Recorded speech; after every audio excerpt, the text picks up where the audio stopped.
Welcome, everybody, to Loop Sessions DMV. I am your host, your founder, a lot of other things, but we'll get into that in a minute. My name is Mags, and I am a multidisciplinary artist. Obviously, I'm a beat maker, producer, musician. I am one half of a Montreal group called Strange Fruits. I'm a visual artist. I'm a cartoonist. Um, I'm a shit talker. A lot of people know that about me as well. And I am most recently the founder of the new Loop Sessions chapter in the DMV. And for those of you who are still kind of new to the whole concept of loop sessions, like what is this? What is loop sessions? Loop sessions is essentially a beat making event that started in Montreal in 2016, where a group of producers get together and sample the same vinyl, and they showcase their beat at the end of the event. But of course, we'll get into that in a few minutes. So we're just gonna let people roll in while I finish setting up here.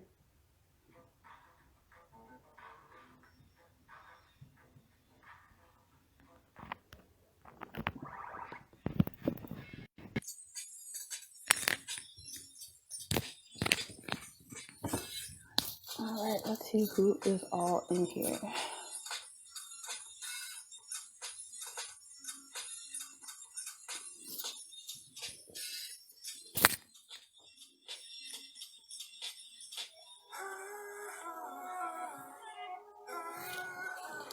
All right, so today we will have some very special guests. Obviously, we will be speaking to the original Loop Sessioneers, Dr. Magnanimous, and Schmings, who are all in Montreal, all very talented artists in their own rights. And hopefully they request to join the live very soon. And I know y'all are in there. I see y'all in the chat. So go ahead and send your request. And let's get it started.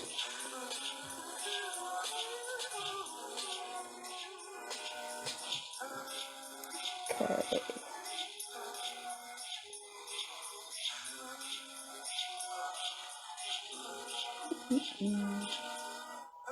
All right, we've got a few people in the chat. We've got B Liberation, who will be Loop Session DMV's co-host and DJ. The first event happening on February 5th. There will be more details about that very soon. So we're going to get into that, and it looks like we've got a few people ready to join. So we'll go ahead and start off with the one, the only.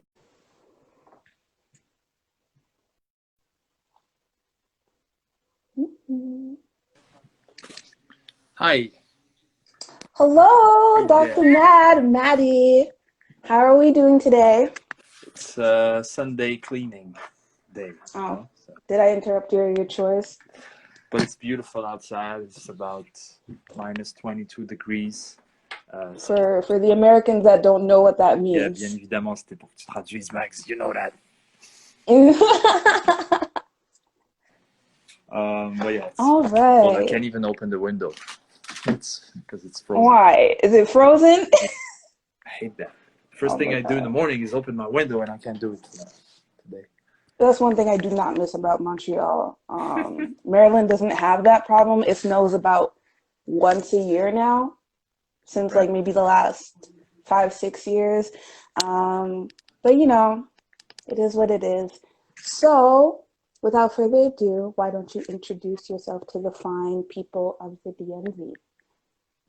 Doc Mad, Dr. Mad, Dr. Mad, as you prefer. One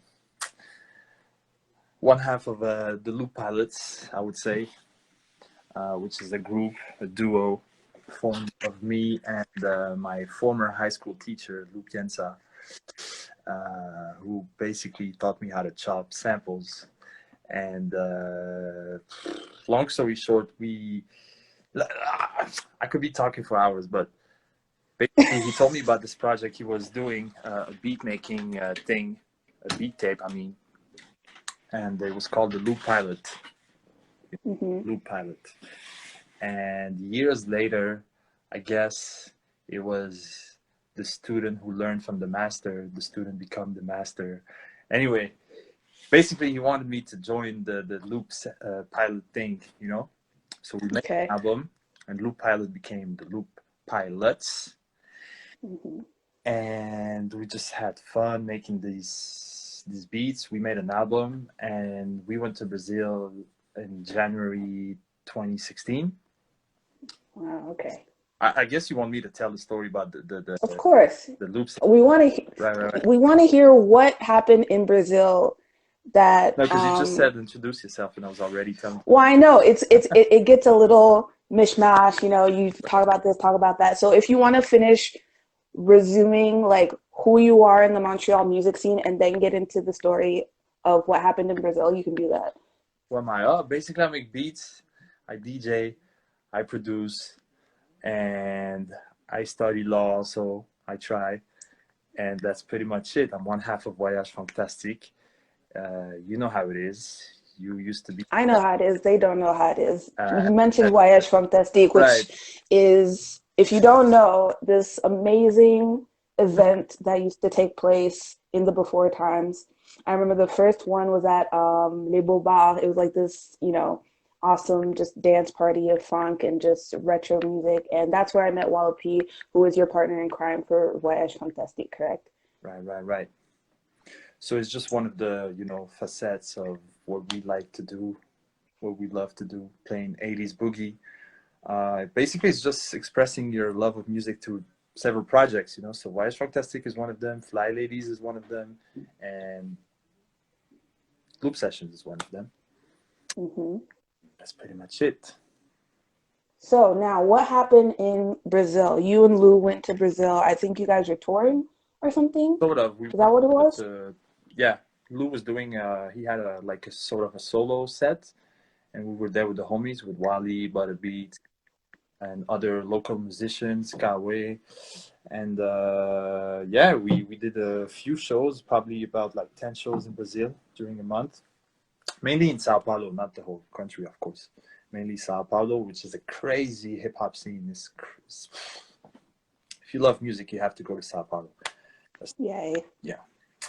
And he saw this thing on the internet. He heard of it. It's called Beat Brasilis. And he's like, yo, they have this concept where they take one record a week. They gather and they basically, you have 10 minutes to sample the record and you make a beat. And it's crazy dope. Everybody's on the MPC or the SP. There was no computers at that time. It was just like straight machines. Oh yeah. Yo, we should do the release there. I've locked the date actually, and it was like once we did the release, it was crazy. I think it was on the Saturday night or Friday, and he said we should come back next week and do this thing, this Beat Brasilis thing. I said okay, sure. We loved it. We did it twice, and we asked if we could just export the concept in Montreal. They were super down. They were like, we don't want no recognition or anything. We just want a little shout out and whatever you want. Yeah. And so this is how it started on October 2016. Okay. It took us a couple months to organize Of course. the venue. And at first we thought it'd be just one or two editions. And then, oh, it was fun. All right. Peace. Well, so much for that. But what made it like, let's say, an international concept is because there was this guy, John Parm, who is from Belgium, who lived in Montreal. He took part of the Loop Sessions, and when it went time for him as true any European that lives in Montreal, they end up going back. And he was like, yo, you think I could export this in Belgium? I was like, oh, well, maybe you should ask them. Well, I'll ask them for you. And that's what they did. And Vancouver, another dude from Vancouver who lived in Montreal said, yo, same thing. Can we export this in Vancouver? I said, sure. Just give the shout outs to the true originators, Casa Brasilis. And that's how we became 1 city, 2 cities, 3 cities, 15 cities. And I think that's amazing. 17, if I'm not mistaken. 18, yeah, Think so. 18 cities Right. total. Amazing. And so how do you find that like the first few editions went down? Like so you had a few local beat makers, and one of the stereotypes about beat makers is that they're solitary creatures that don't leave their basements. And so how do you think Loop Sessions changed that for people in Montreal at the very least? Right. At the very first edition, we wanted to have kind of like, big cats that make beats, just so people know Mm-hmm. that it's serious. It was also a fun thing. So I remember I sent emails to DMs to Shachu, who was there. A couple cats. Seth D was there. And they brought their machines, and it looked great on pictures if you missed it. Mm-hmm. And other people were like established beat makers were shy. They were like, oh, I'm not sure. They thought it was a competition or something. It's like, oh no, it's not for me. No, I prefer, I'll pass by, I'll check it out. I was like, sure, Right. no problem. So the very first edition, we had about 20 people, maybe. Yeah, 15, 20. It was great. And it was kind of, it was a way to show that, it's serious, but it's also fun. It's not a, Right.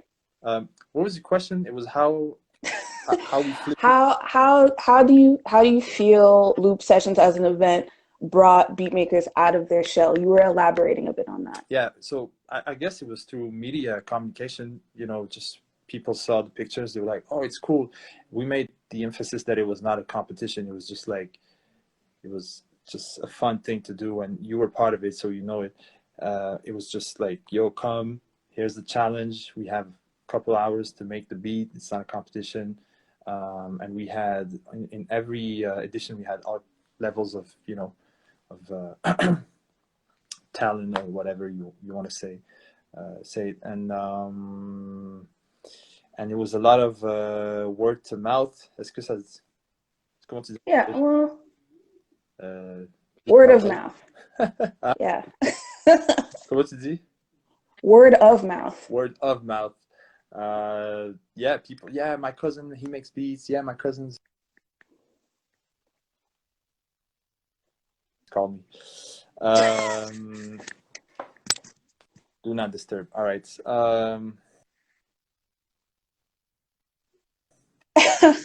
So popular. Funny, Gosh. no one calls me, but then all of a sudden, anyway. I mean, it bees like that. But yo, to tell you the truth, it was not. The idea was not to have this huge thing where uh, we were not looking for after big numbers or anything like that. It was people that were there. Let's Hmm. jam. Bottom line, that's the point. But then we saw that it had a social impact. Not only on the scene, but also as on the community and the individual. That's, I think, what And I we're know that looking. you're a big community guy. Like one of the first things that I learned about you when we met several moons ago was that you happened to work with kids at the time.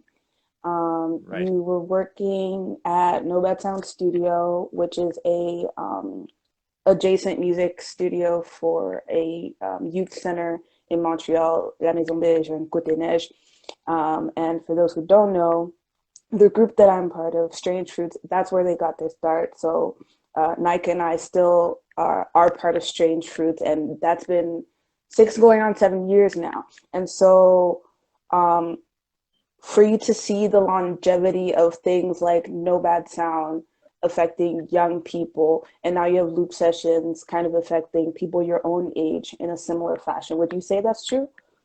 It's true, and I think it's mainly because people as a community need an outlet. They need to get together. They need to be creative together. They need um, us to give them like opportunities or occasions to gather. And I think it's not the city that's going to do it. It's not the government. I think it's really it's my vision.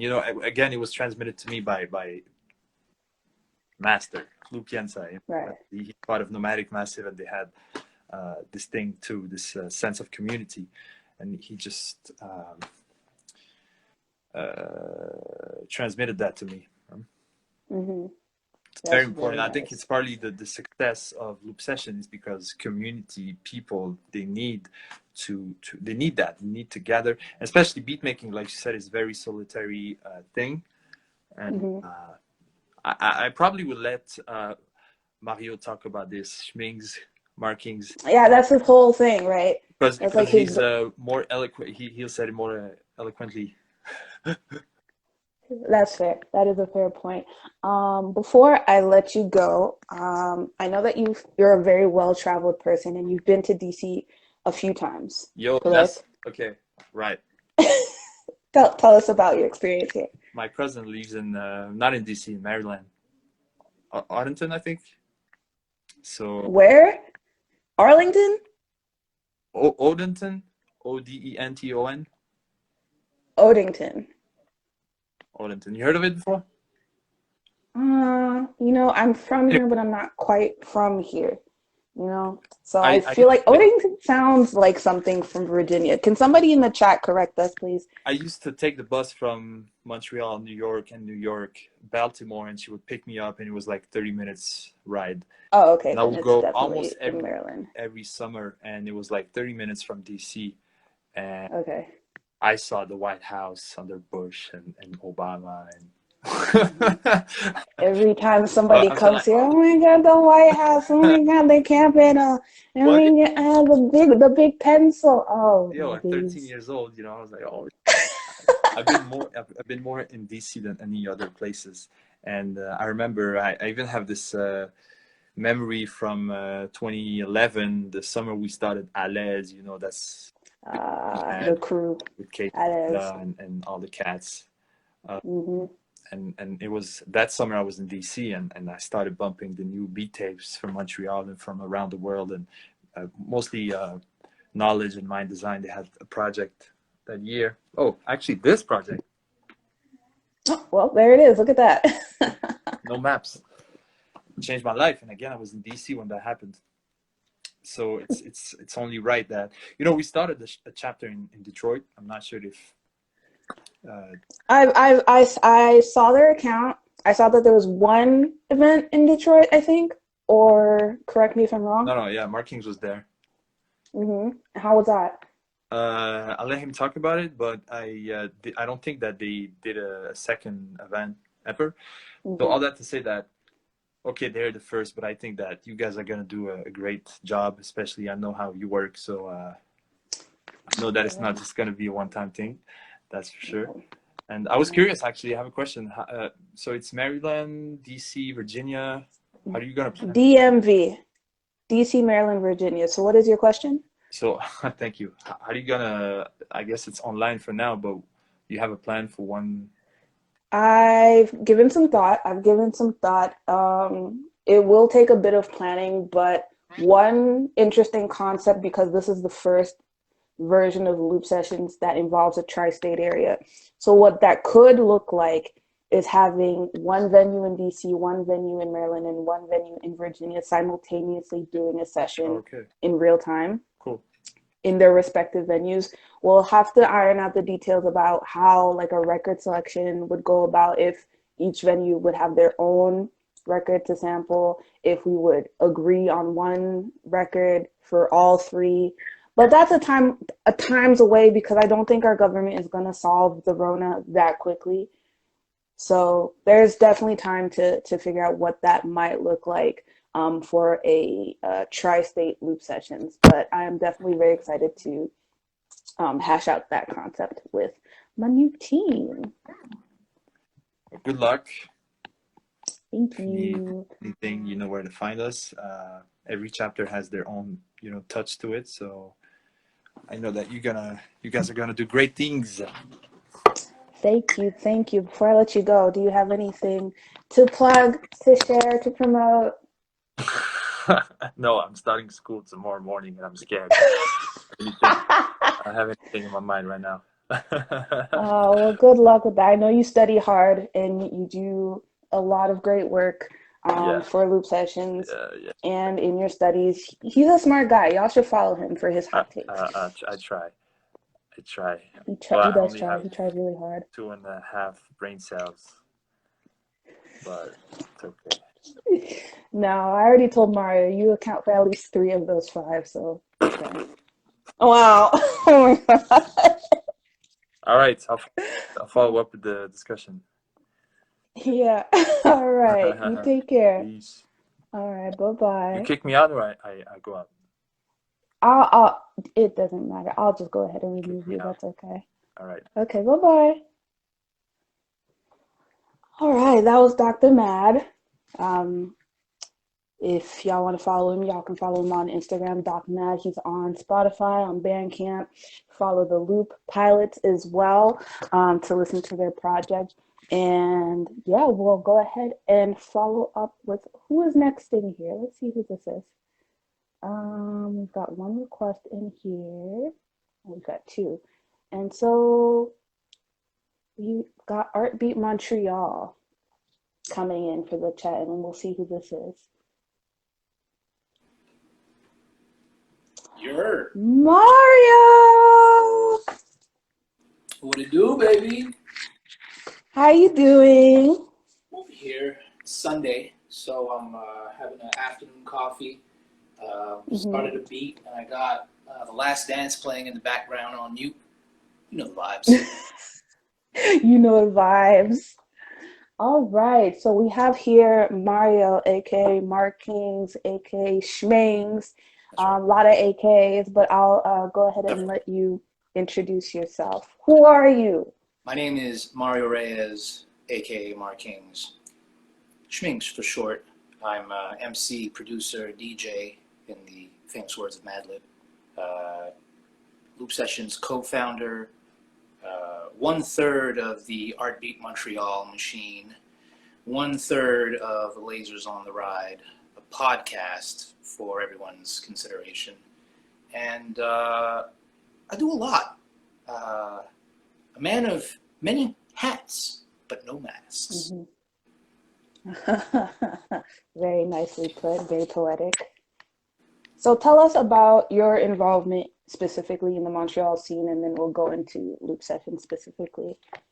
My involvement in the Montreal hip hop game goes all the way back to the early 2000s. I started like any other young inner city youth by way of rap. I was bullied by my Haitian neighbor Roberto to write a verse when I was like 14 or 15, and we were recording on those AWA 3 CD changer boom boxes that had the karaoke mic. So that was my first taste of the culture. And then in the mid aughts, I got down with a crew of street rappers called Royal Peasants, who it was the 50 Cent era, so there's a lot of it was like straight to CD mixtapes, you know, burnt CDs being slung on the corners and stuff like that. Eventually, in 2011, I put out an album called Odd Man Out, and I realized that maybe rap wasn't right for me in terms of I always loved music, but it didn't really yield, and there were so many moving parts to it that I figured that if I was going to pursue music, I might as well diversify. So I started blogging. I was a writer for musicismysanctuary.com. I was editor for Marcus Troy. I was an editor for a now defunct blog called Mook Life that was very influential in Montreal at the time. And right around at that time also, circa 2011, was also when Artbeat came around. And so I was around for, see how there's like a pre-Rona and a post-Rona? Back then there's a pre-Artbeat and there's a post-Artbeat. Pre-Artbeat, Okay. there were no beats really in like available. There were no beat makers that like, beats were hard to come by. We were rapping over industry beats. I would flirt with girls on message boards, and one of them bought me a Ninth Wonder beat CD off of eBay, and she sent it from Florida over to me. And that was kind of like my reputation was that I was a slick talker, and I also had an ear for beats. And fast forward to 2011, RB Montreal, Mark the Magnanimous, Sev D, my co-Ds, started that, and I was present for those defining moments and this, what I have come to dub the first generation of Montreal hip-hop exports. We're talking about K-Tronada, High Classified, Shashu, Ken Lo Kraknuk. You know, Ken Lo and Shash, I'll put an asterisk because they were already highly active before RB came around. They were very influential. In fact, I would say that Ken Lo would be the spiritual father to a lot of the beat makers that came out of that era. You know, Dr. Mac can attest to that. And that eventually took a different form in loop sessions. With Artbeat, it was night shows, but the night shows were no longer really, there was such a diversity. Voyage Fantastique is an example of that, but also, you know, Apartment 200 and a whole bunch of other venues that started catering to a certain sound and a certain style. So the Artbeat formula sort of fell out of favor, if you will. And there was still a need, though, to cultivate this community. And so when Matt and Lou approached Mark and Sev to start loop sessions, they got on board, and this is where I get involved. I'm still kind of like playing the background. I'm not involved in the organization just yet. I'm just kind of watching it unfold, showing up and observing. And then Lou moves to Sao Paulo, and at the same time as Lou was moving to Sao Paulo, and he's no longer going to be able to take on things in a first-hand way, Mad is going back to law school. Anybody who passed the bar will probably, you know, confirm that it's hard as a mug to, you know, pass the bar. So you kind of got to focus. Mm-hmm. And Sev was, he was about to be a father for the first time. So Mark was kind of left to his own devices, and that's where I kind of stepped in. And when I stepped in a major way. It was Loop Sessions 11. I provided the record, I hosted the night, I did photography, and I handled all the social media. And so that kind of started accelerating the growth process of Loop Sessions, because you now had a lot of online content. You had Mark, who's always consistent in terms of putting on a good live show, putting on a good real-world event presentation. And you had me, who was able to support things on the back end. And so between our consistency at home, the international chapters that started opening that Matt was able to touch upon briefly when John Parham brought it to Brussels, and then Mikey, it was either Mikey J. Blige or Nick Wisdom brought it to Vancouver. And then at the same time, you had another key player who's Martin Accion, who brought Loop Sessions to Buenos Aires, Argentina, and also brought it to Toronto. Toronto was very important for us because the Toronto chapter were able to secure big names in the Canadian landscape, like Rich Kid and Scratch Bastard very recently provided a crate for Loop Sessions Toronto. And we also have like other luminary cities like Paris and in conclusion, I do a lot. This comes from very way back. This is like the culmination of 15 years of tenure in the game. Yeah. Wow. Yes. Very. You managed to paint a very broad picture of your involvement in the Montreal scene in general, and just how you stepped into Loop Sessions, which I appreciate. But of course, I had no doubts that you're going to, do any less. So now I know that you have a very expansive mind to you. Where do you see well, first of all, when you stepped into Loop Sessions, did you imagine it getting this big, this far, this quickly? I would say that it hasn't been quick enough, and I will chalk that up to being a victim of social media, because it has been completely unexpected, and the growth has been amazing, but we always want more. it doesn't ever really feel like enough. And so I'm extremely proud of our work. And I include you in this. I'm very proud of you for taking the initiative and saying, we're going to plant the flag in the DMV.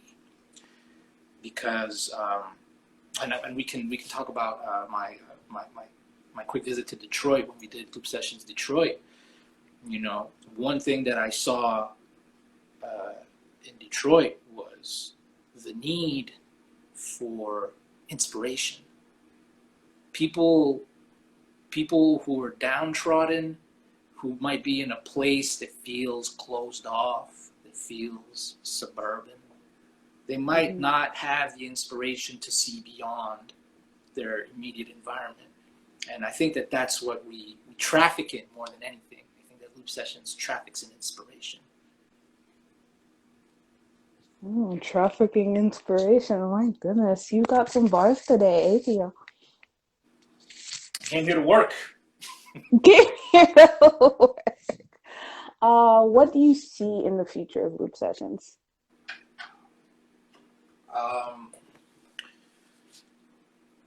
You know, the future is still very uncertain, especially because we're still in the midst of the Rona. So I still hold on to the hope that they're going to open up outside again. And when they open up outside again, then we're going to be able to, you know, pick up where we left off. But if I were to, I'd approach the brothers with a master plan a couple of years back. And the master plan was, let's have strategic cities have local chapters, develop their scenes respectively, and we therefore create a circuit, and we tour that circuit. So a tour, a Loop Sessions tour. Please invite me. More than a tour, though, a circuit. Because yes, a tour where we take the luminaries from every city and we kind of like, you know, caravan or whatever, but it's ultimately a circuit. It's a network of people who are like-minded, who have the same goals, and who have access to resources. So everybody has a plug in the city that they want to visit through the circuit. You know what I mean? Yeah. Beautiful, beautiful. You know, we can only imagine and dream of the after times, as I've been so aptly calling them. Gosh, I feel like there's so much we could talk about, but of course we still have one more goon to talk to over there in Montreal. And I do believe he has joined the chat. So now before I get to him, do you have any expectations specifically from the DMV scene with what you know about the DMV scene? I expect nothing less than greatness out of the DMV. I'm not too familiar with DMV music. I know that Baltimore is gully as shit, and I know that DC is the cradle of go-go. So I'm expecting dance music, I'm expecting hood shit, I'm expecting nothing but goodness, nothing but greatness from the DMV. Yay. All right. Well, thank you, Schmings, for coming on to talk to little old me. Do you have anything to promote? No.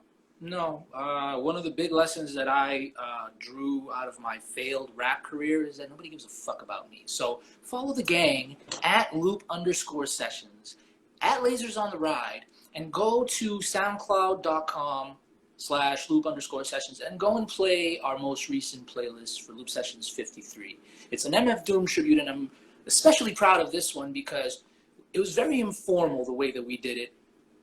We did the flyer, you know, shouts to my man Shogo out in Japan, holding Shouts it to down, Shogo. taking pictures in Zen gardens and whatnot. I'm only 2% jelly. So I told him, you know, let's do a Doom tribute flyer.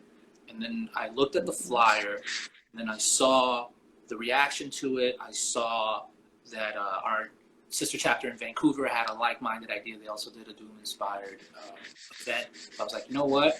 let's go all the way Doom. So for the record, I chose a Quincy Jones record that Doom had sampled for Rounds Like Dimes, and people did what they wanted with it, and it turned into a full-fledged Doom tribute. So I took special care in putting together the playlist so that it plays like a Doom tribute album.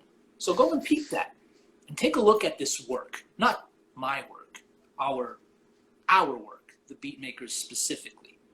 But this is just an example of what a Loop Sessions chapter can accomplish anywhere in the world. It brings people together, and that's so necessary in this day and age.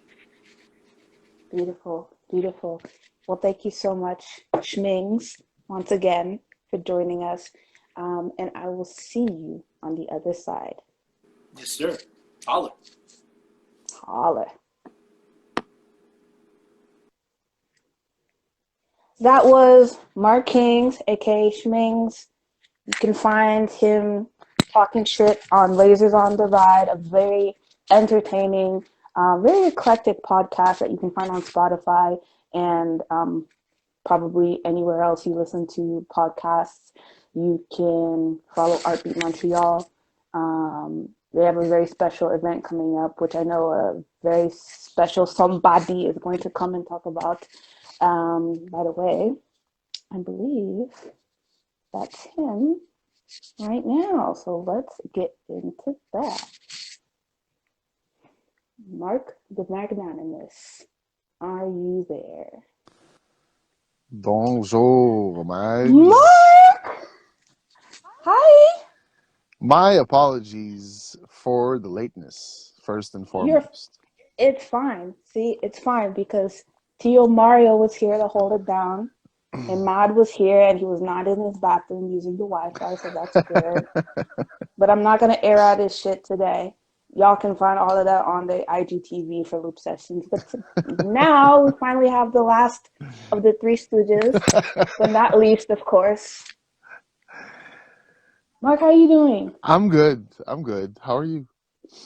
I'm chilling like a villain, you know, talking to my favorite people, and then I'm going to be talking to my new friends here in the DMV, so I'm very excited about that.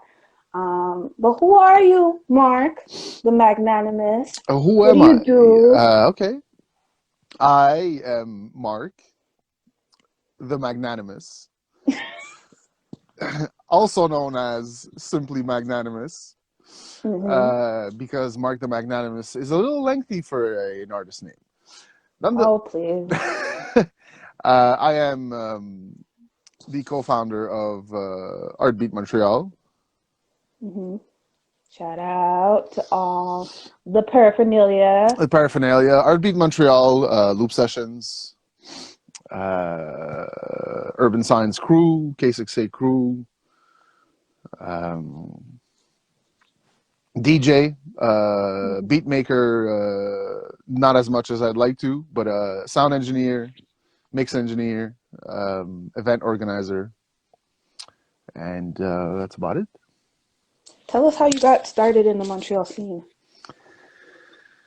How I got started in the Montreal scene. Well,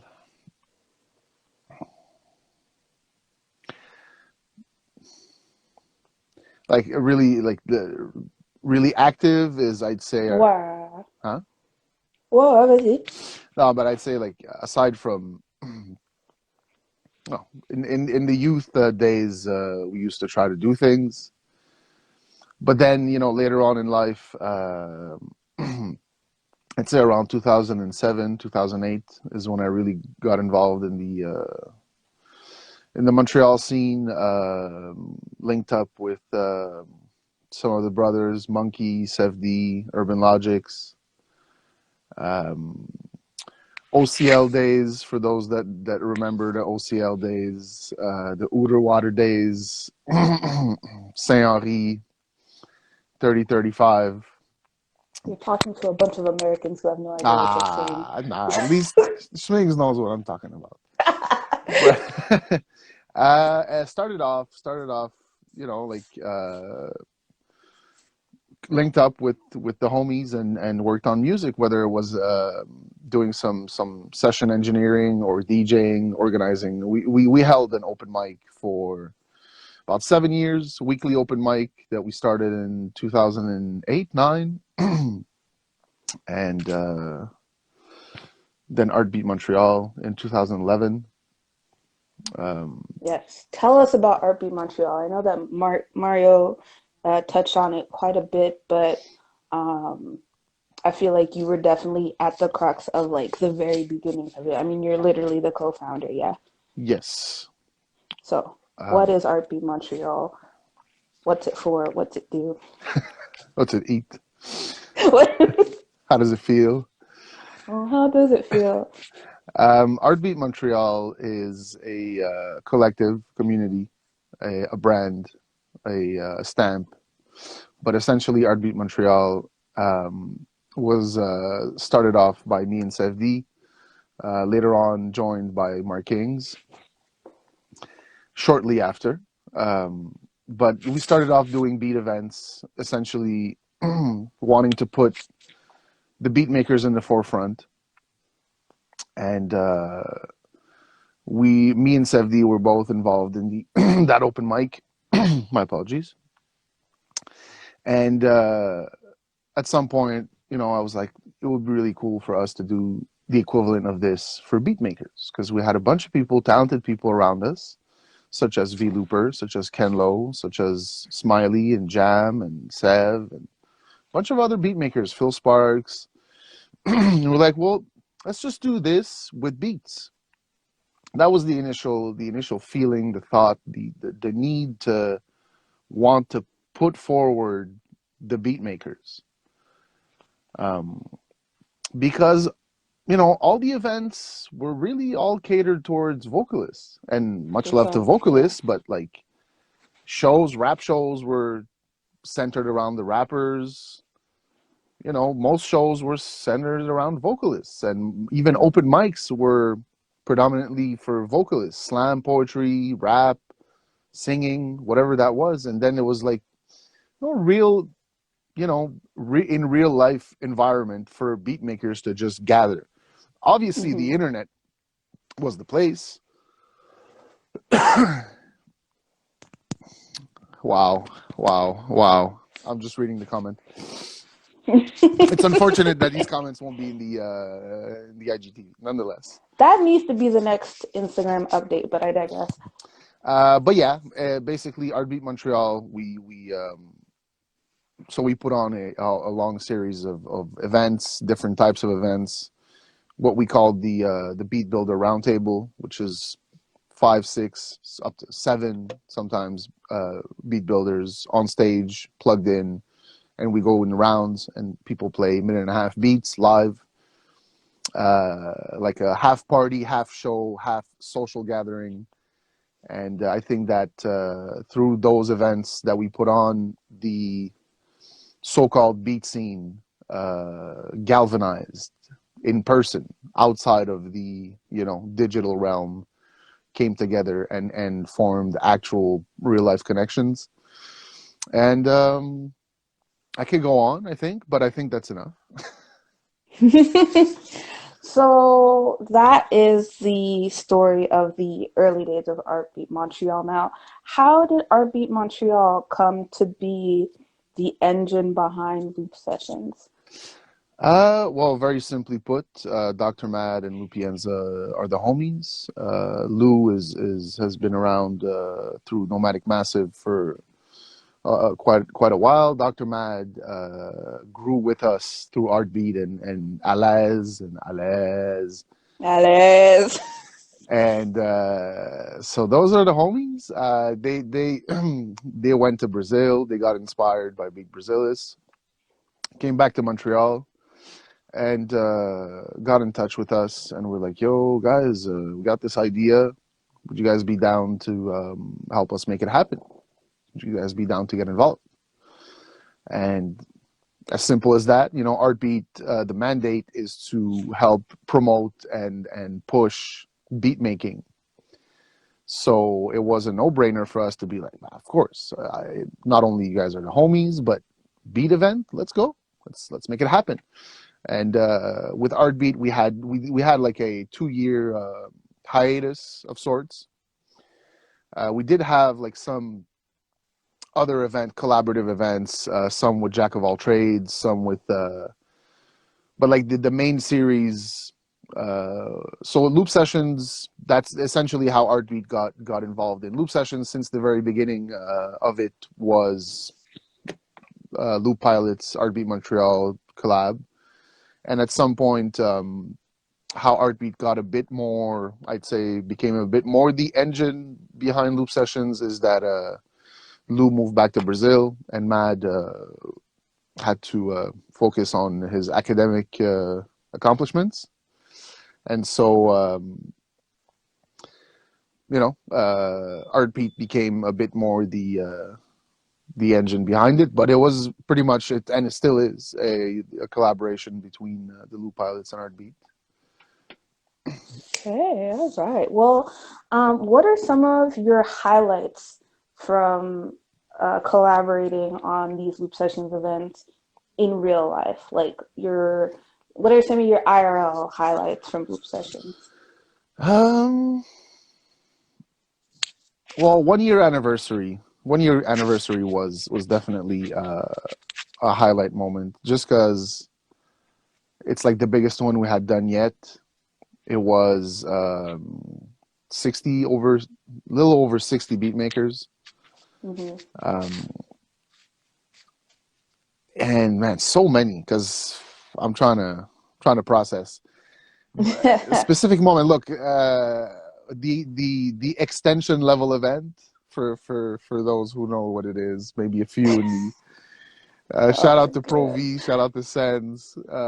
Those were always funny moments where they would have NPCs, and they would be sitting far away from where the listening station would be. So when we would play the beats, I'd MacGyver a super Oh my God. long wire with extensions and adapters to get to the Yeah, MP. can you paint us a picture of what like a typical loop sessions was in the before times, especially with everybody's like NPCs and towers, like literal A few towers. people. There are one or two that came through with the whole, like, the tower, the screen, the keyboard, the mouse, the sound card. What a loop session looked like in real life, whether it was at 180 gram, the OG, the later 180 gram, and then Ausgang. Basically, we'd have two turntables set up, the sampling station, two turntables, a mixer, my computer, and doubles of the record just to speed things up. People would come through, and we would set up like tables with power bars and try to make it as usable as possible. And people would come through, put their name on the list. They would get installed somewhere, and we would start calling up people to come sample. And everyone had 5 minutes. You come through with if you're sampling on a machine, your machine. If not, come through with your headphones.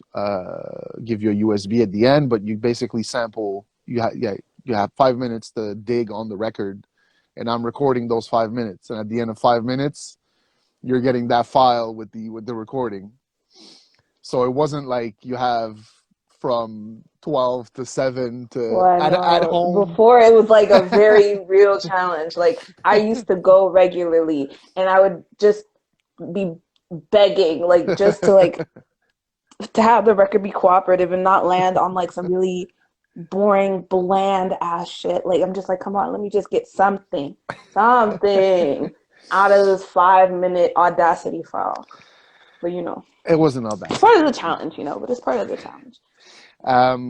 So yeah, that was the format was basically you have 5 minutes to sample, and then you have, I don't know, 2-3 hours to make a beat. And it would look like, at 180 gram, it was like jam packed all the time. Jam packed. Like at some point. For those who don't know, it was like a very small vinyl shop / cafe where you could like grab a coffee or like a grilled cheese, and you had like all these cases and like shelves of like vinyls, and you had like 2-3 little couches or little tables where you had all these people making beats, and then like one DJ table like all the way to back. Well, the first one had let me plug this No, the first phone. one was small. Let me plug this phone Yeah. in before it does. There we go. The first one had some fold out tables and stuff. We were able to like maximize. The second spot was bigger, and then the third one on De Lorigny was like two rooms. But I remember like, look, I remember at one point the first 180 gram, like you had to go through the, like, briefly step into the kitchen area to get to the bathroom. And What? huh? I've never had to go to the bathroom. So like Okay, well, the first this is news to me. at the first 180 gram spot on Waverly. I know. Okay, so Like you the have first loop sessions I did was like number 3. okay, so you have to go through the kitchen area to get to the bathroom. Oh no. And at some point, I'm going to the bathroom, and I look in the kitchen, and what do I see? Sens Beats with his MPC on the stove. Because that was the only No. place where that was like flat surface and electricity. That's all you need to do loop sessions is a Stop. surface to put your You're equipment lying to me. and power. That's all Not you Sainsbury actually cooking beats in the cooking goddamn kitchen. cooking up Oh my days. the cook up. Okay. Wow. Wow, wow, But yeah, in real life moments, it was honestly it's tough to pinpoint like specific. It's always a blast. There's been, like sometimes it was more strenuous. Speaking for myself, sometimes it was hectic. Sometimes it was wow. hectic, but always beautiful to see the outcome. Amazed at the Yeah. talent and the because it's one thing to make beats at home and to show up somewhere with a batch of beats, but to see like 30, 40 people make beats on the spot and play them, it's dope. It is dope. It's definitely always a marvel to see. Because I remember, like, at the very beginning of loop sessions, like, I had never been around beat makers in such a capacity. Because I've been making beats since I was 11, Okay, I but didn't I know had that. never like, oh, you learn something new every day. Yeah, my dad got me into like FL Studios and stuff because he's kind of like the music head of our family, and like this was like the first time I had gone into like something specific for beat makers. I had never showcased my beats anywhere because I was mostly just making beats for me, and this was like just like in the middle or the very beginning of like the Strange Fruits era. So at that time, most beats I was making were for me, and any other beats was for the band. And so this was like the first time that I kind of stepped into like the beat making section of the Montreal scene because like I knew everybody, but I never like Exactly. participated in such a capacity. So it was really cool to see everyone with their equipment. And like, of course, at first I was like a little insecure because like I was there with my laptop, but I was obviously not the only one there with my laptop. And then I see people like with like a whole tower, and I'm like, "Do you drive? I know you didn't get on like the 161 with that thing, you know?" No, look, Or like or like making beats on their phones, and I'm just like, it's so amazing to see. And then having people like react to your beats positively, and it's just kind of like obviously like an ego booster, but also just kind of feels like, oh, like I have my place in this scene. So you it was definitely do. You definitely. definitely do. Everyone has their place in this scene if they so choose to get involved. It's all it Mhm, is. for sure. And like with each venue change, it was like a different vibe. Some places were bigger, some places were smaller, some places were multi-level, which was fun. What was your favorite Um, location? Not for favoritism purposes, but just for like, what was the arrangement, the loop session arrangement that was your I your most? think I really liked what's the name of the place? Bed Vista or something? The Portuguese bakery place Yes, where 180, the 180. second spot where they were. Yeah. I agree. So this place was like a bakery of like Portuguese baked goods, and then It was the second one it, floor. yes, exactly. And then 180 had their vinyls there as well, and I really liked being able to like go upstairs and like see everybody downstairs making their little beats. And like my friend was also working the kitchen, so sometimes I would come say hi to her and order some food, supporting the local baked goods and also supporting the local musicians. It Those was baked a goods were lovely good. time. They were so good. God. Wow. Wow. I think that was definitely my favorite location, especially because it made taking the group pictures a bit easier because you had the staircase as well. Um, but yeah, no, for sure. But of course, Wolfgang, you can't be Wolfgang. It's like huge, first of all, it's huge. And that was the last place that I did a loop sessions IRL. It It's was the last 2 place days anyone before did a my loop session. yeah, I know that was the last one, and that was in 2019, right? Yeah, I was there for my birthday. That session was 2 days before my birthday, and I remember Joyce went to tell Mario that it was my birthday. I was like, "Why would you do that?" And he was like, "Oh, shout out to the birthday girl," and I was like, "This is not why we're here, but I'll take it." And then that beat ended up being the beat that I used in the trailer for the Loop Session Cypher. So, Okay.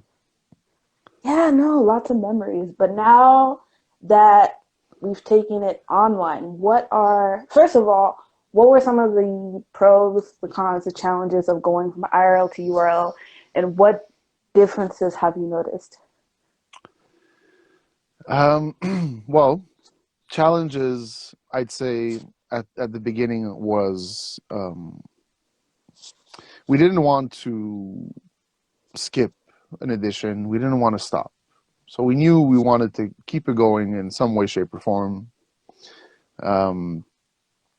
And kind of like briefly discussed like what would be the best platform. And IG seemed like the most feasible in terms of manageability, tech-wise, as far as having multiple video calls and being able to have centralized chat, because there's a lot of options for streaming. But then IG also has its complications. Shout out Teddy Riley. And so the challenges, I guess, at the very, very beginning were just to figure out the proper setup and just the little equipments and stuff to have so that it could sound the best that it could on Instagram. And then having so normally the event was hosted in real life by Mark Ings, who is a fantastic host, and I wasn't used, like, hosting wasn't really my thing. Now, as far as technical setups and internet connections and so on, I ended up being the one that was most equipped to handle the thing. And so by necessity, I had to host. So that was a bit of a challenge for me. Mm-hmm. And it's brought on some interesting personas and Oh yeah? Oh yeah? Some interesting personas? Okay, IG is telling me that we're getting kicked out, so you'll have to come back to the chat. Just in time, too, just as we're getting into it, huh? All right, guys, we'll be right. Bonjour. Okay, all right. Bonjour. All right, we're getting into it. So, we've gone from magnanimous to spicy Mark. Are we We did the getting into switch. it? We did the switch. It sensed Flip it. mode. You see exactly. You came in right on time. You were worried about being late, but you came right on time. Right on time. So yes, this is one of the things that came about from switching to IRL sessions to URL sessions. The chat, the infamous chat. So you're talking about which your contribution must be highlighted and you're kind of Mags. You're a major player in the expansion of the loop session terminology, lexicon, and vernacular, the cultural foundations of the Don't do this. It's not me. It's not just me. You know what you did, okay? Maybe. I don't know. I'm innocent. I'm being friends. hmm hmm Anyway, yes, Yeah, Spicy does the Mark. DMV This know was what me. you're up to in the loop No, well, sessions? what are you gonna? Why don't you tell them? Fine. Why don't you No, but tell them? it's jokes. If pepper emojis, Well, you have to tell them. We've already started. Now you have to no, tell them. we're not gonna make this about Spicy Mark. Okay, I'm not the only Fine. spicy one. No, but Mags, Fine. Okay. So be they'll it. find that they'll find out They'll find out soon eventually. enough. But yes, tell us about what going online has been like for loop sessions. It's been amazing. Honestly, we did it out of necessity to keep it going. We didn't want to stop, and so we figured it out as soon as we could, and it's been on IG ever since. It's been amazing. The response, we didn't really know if people would respond the way they did or like would enjoy it. Obviously, some people prefer the IRL version, but a lot of new people came about. People from outside, from the Mm-hmm. U.S., from the rest of Canada, from Europe, and it's been amazing. It's been amazing to see the numbers. It's been amazing to see the consistency, and obviously the creation, the output, and the beats. And it's like these lives have been on average like 2.5 hours to 3.5 hours. Sometimes like up to 60 beats, usually Yeah. around like 30 beats per session. And it's been great. It's been great. Honestly, it could have went nowhere really fast. Mm-hmm. It could have shrunk down. And what it did is essentially keep it alive and bring in new people and make it more accessible, I think, in a way. And we've been, even before the pandemic hit, we had been discussing the idea of having an online something, whether it Mm-hmm. was necessarily a full loop sessions or having a beat challenge or something of that sort. We were thinking about an online activity. Now it forced us into it, and I think the outcome is I'm very happy. Honestly, it's amazing. It's amazing to see the engagement and the consistency of the engagement. New chapters. Salute to you for taking on the project Loop Sessions DMV, brand new Loop Sessions. Um, so yeah, it's online, and ultimately also we started doing, I believe in July, was it? Yeah. We used to do one session a month. In July we started doing two, and if and when things go back to a so-called normal, we will definitely keep one edition online. Yeah, I was just about to ask you that. Do you think that when things go back to quote unquote normal, just for the sake of like accessibility, like you're mentioning, and all of our new online friends and our friends abroad and things like that who have found a community in the online loop sessions, to continue having at least one online session and then one IRL? Absolutely, absolutely, Makes sense. Yeah. because it's they're different, even though they essentially it's the same activity per se, but it's the dynamics are totally different. And Mm-hmm. some people will show up to the in real life for the human contact, for the socializing. The beats are almost secondary sometimes for Mm-hmm. some people. For sure. I can definitely attest to that. But what I found so interesting with the online versions is that people are a lot less shy to interact with each other Hmm despite the lack of human contact. Um, like whenever I would go to a loop sessions IRL, like I found myself mostly just interacting with like people that I already knew, and for the most part, it wasn't like somebody that was necessarily making a beat. Like maybe micro skills might show up, or maybe Mariette or somebody, hmm and then I would just make my beat, and then I would show my beat, and then I would just kind of hang out. But then with the loop sessions on Instagram Live, you have you kind of have like fewer distractions in that way, where you're just kind of really focused on listening to the beat, but then everybody's in the chat like at the same time talking at each other, to each other. So it's less about like little groups of people that came with each other and just kind of stay in their corner, but like everyone's interacting with everybody. And one of my favorite anecdotes is like I was saying, the last loop sessions that I did IRL, loop sessions 31, and at the end of every loop sessions there was a group photo. I'm about 2 or 3 feet away from Viv and Mara, Uh-huh. and I had never spoken to the girl until loop sessions went to Instagram.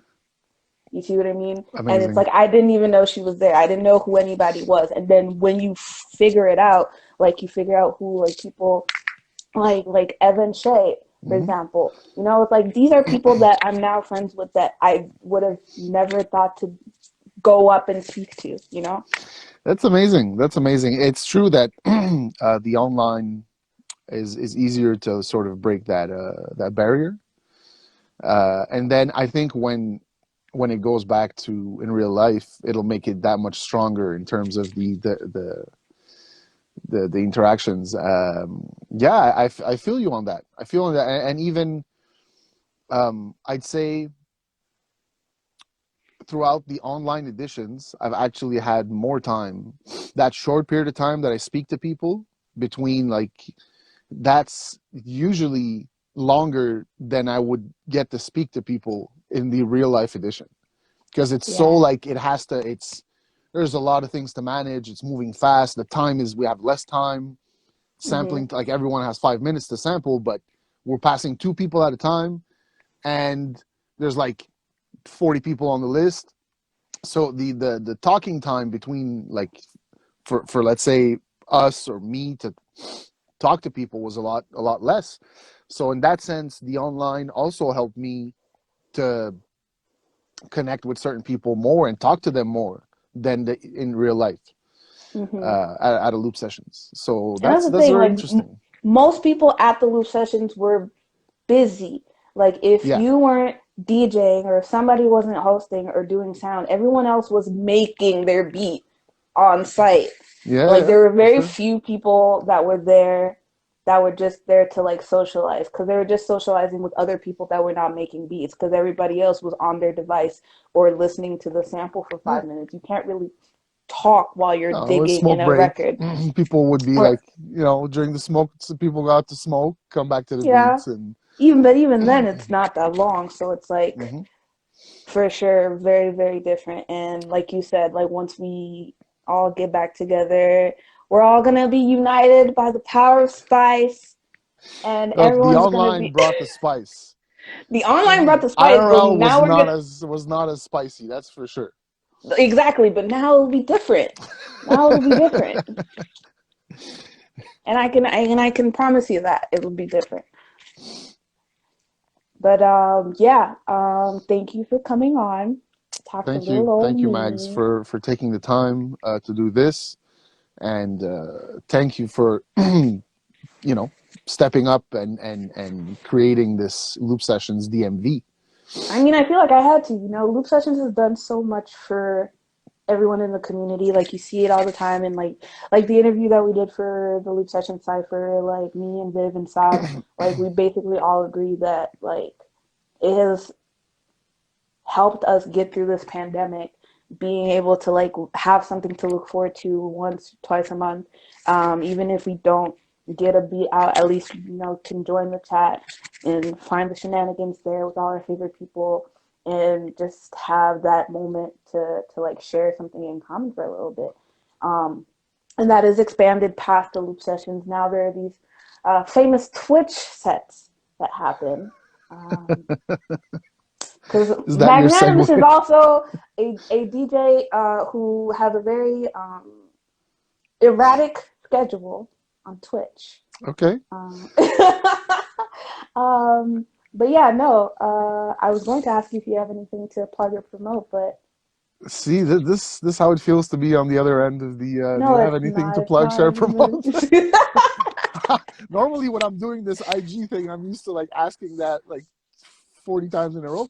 Well, now you Um, can tell us. Tell us about your little Twitch gig. I have things to plug, share, and promote, Mags. Okay, I'm listening. Well, I am a DJ and I do DJ on Twitch, twitch.tv/DJ Magnanimous. Hmm. I've started doing also other types of streams, such as mixing and mastering sessions, but mostly DJ sets for now. Nice. So if you want to catch me on Twitch, the link is in my bio.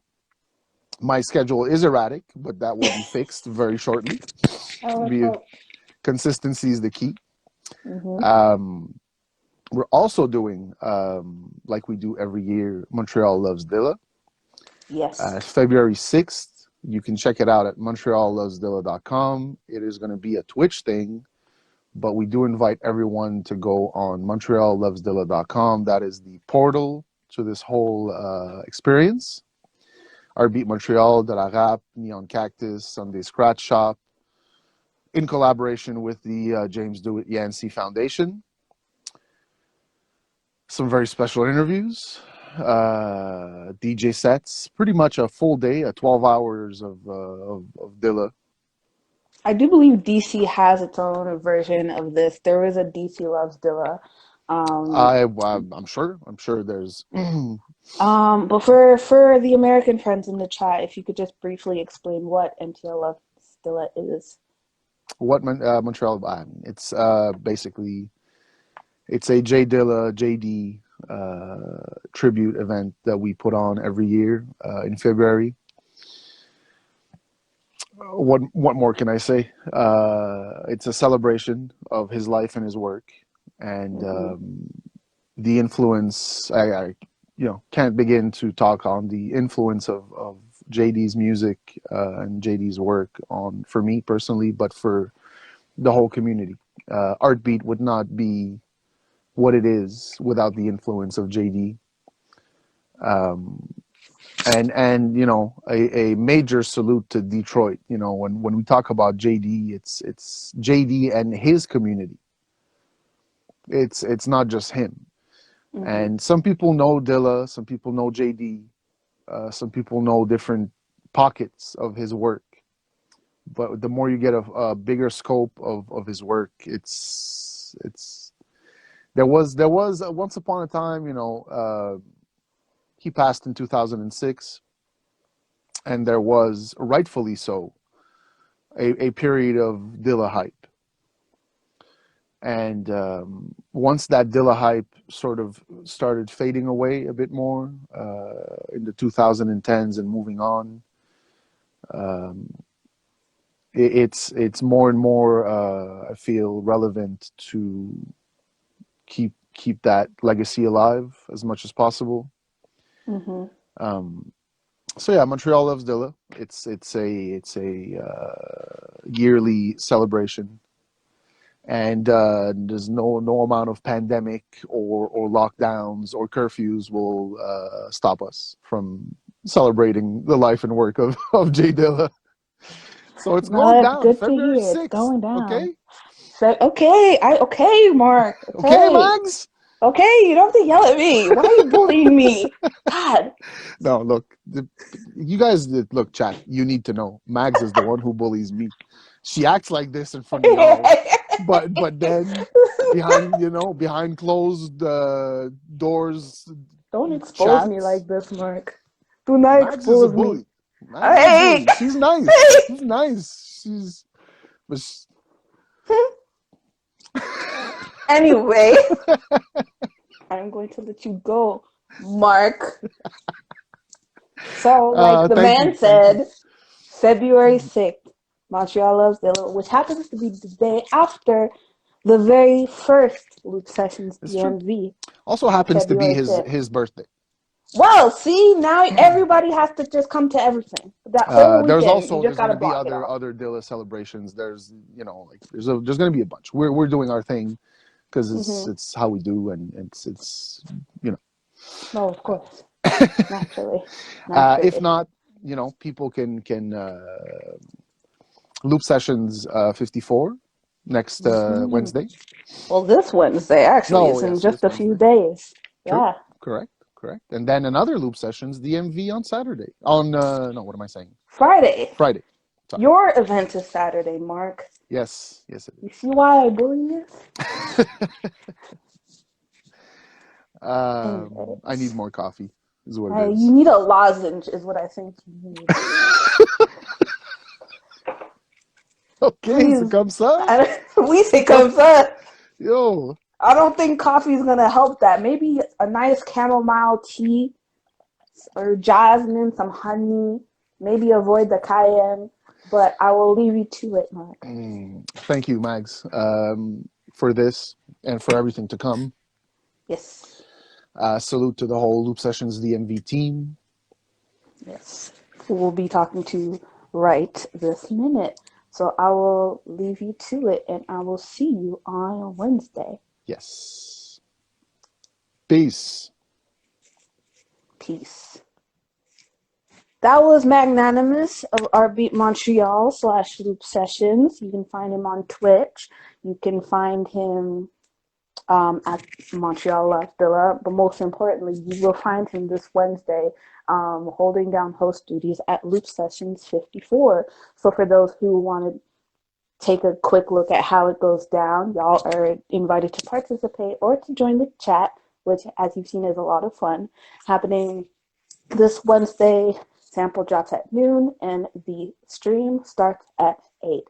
Now that we've spoken to our Montreal friends, it is time to get into our DC, Maryland, and Virginia friends. So let's see who we've got here. We have Liberation, who will now be joining the chat. So let's see if we can get a connection. What it do, baby? Hey, what's up? What's up? How you Hey, doing? I'm doing good. How you doing? Good. I'm good. I'm good. You know, chilling on a Sunday. I see you with your little do-rag. Aha. You know what I'm saying? You know how it So, is. you know how it is. Tell the fine people in the chat who you are. So, yeah, my name is B. My like artist name or whatever is B Liberation. Um, I'm a multimedia artist. Yeah, as it pertains to music, I guess I've been doing music since I was little or whatever. And as it terms from DC, I DJ and I learned how to play on the turntables at Words, Beats, and Life, if people are familiar with that organization in DC. But they basically give like hip hop classes to like youth. And I was in college at the time and I wanted to learn how to DJ and yeah, the teacher DJ RBI like basically taught me how to spin vinyl first, which is cool. You know what I'm saying? Because before I had been doing like you know, like YouTube DJing and stuff like that. So like learn how to do it was cool. And in DC, so it's like DC because I'm from Houston, so I will always have this like connection to DC and the DMV in general, just because that's like where I started to DJ. Um, but yeah, that's a little about me. I'm in a group called the Regal People, and we make music. We also do fashion. So right now we make face masks, and we also make furniture and shit. Wow. And yeah, You and then do the it before, all. yeah, and then the before times, we threw parties and stuff, in Houston and in the DMV area. So, yeah, you know. Wow, wow, wow. Sounds like you kept very busy before the panty happened. But Yeah. now, here you are on this new adventure with me. Quickly, I know that I know you now through Sweets, whose artist named Suge's Line. This is a solo project for the bassist in the local band Black Folks Don't Swim. And just to quickly touch on that, Black Folks Don't Swim is a fantastic soul jazz band who actually opened for Strange Fruits when we had our first U.S. performance in 2018. Oh, We wow. performed we performed at Rhizome in Tacoma, and we Yeah. played with Lightmare and Black Folks Don't Swim, and that's where I met them. And you know, because like Kalos is a Virgo and Sweets is a Virgo and I'm a Virgo, we were just like and and so we've been hanging out a lot and going to like all these events and shows and stuff. And Sweets actually participated in 2 loop sessions. I think the first one that they did was the one where I provided their crate for Halloween, and then Loop Sessions 50. So they became completely enamored with Loop Sessions, and we were both like, oh my God, we should like do Loop Sessions in the DMV. But because obviously they're so busy with their own band, they've mostly been helping with like outreach and stuff like that. And so that is how I came to your profile. They sent me your profile. And the only reason that I reached out to you first, I'm gonna be real honest with you, like they sent me like 3 or 4 people to reach out to, but I didn't reach out to anybody else. Because you and Hua Li follow each other. That was the only reason. I was like, this person has a connect to a person very dear to me in Montreal. That's a sign, and I'm not ignoring that. So I was like, I'm just gonna go straight to this person right here, no questions asked, and I have no regrets so far. You Aw.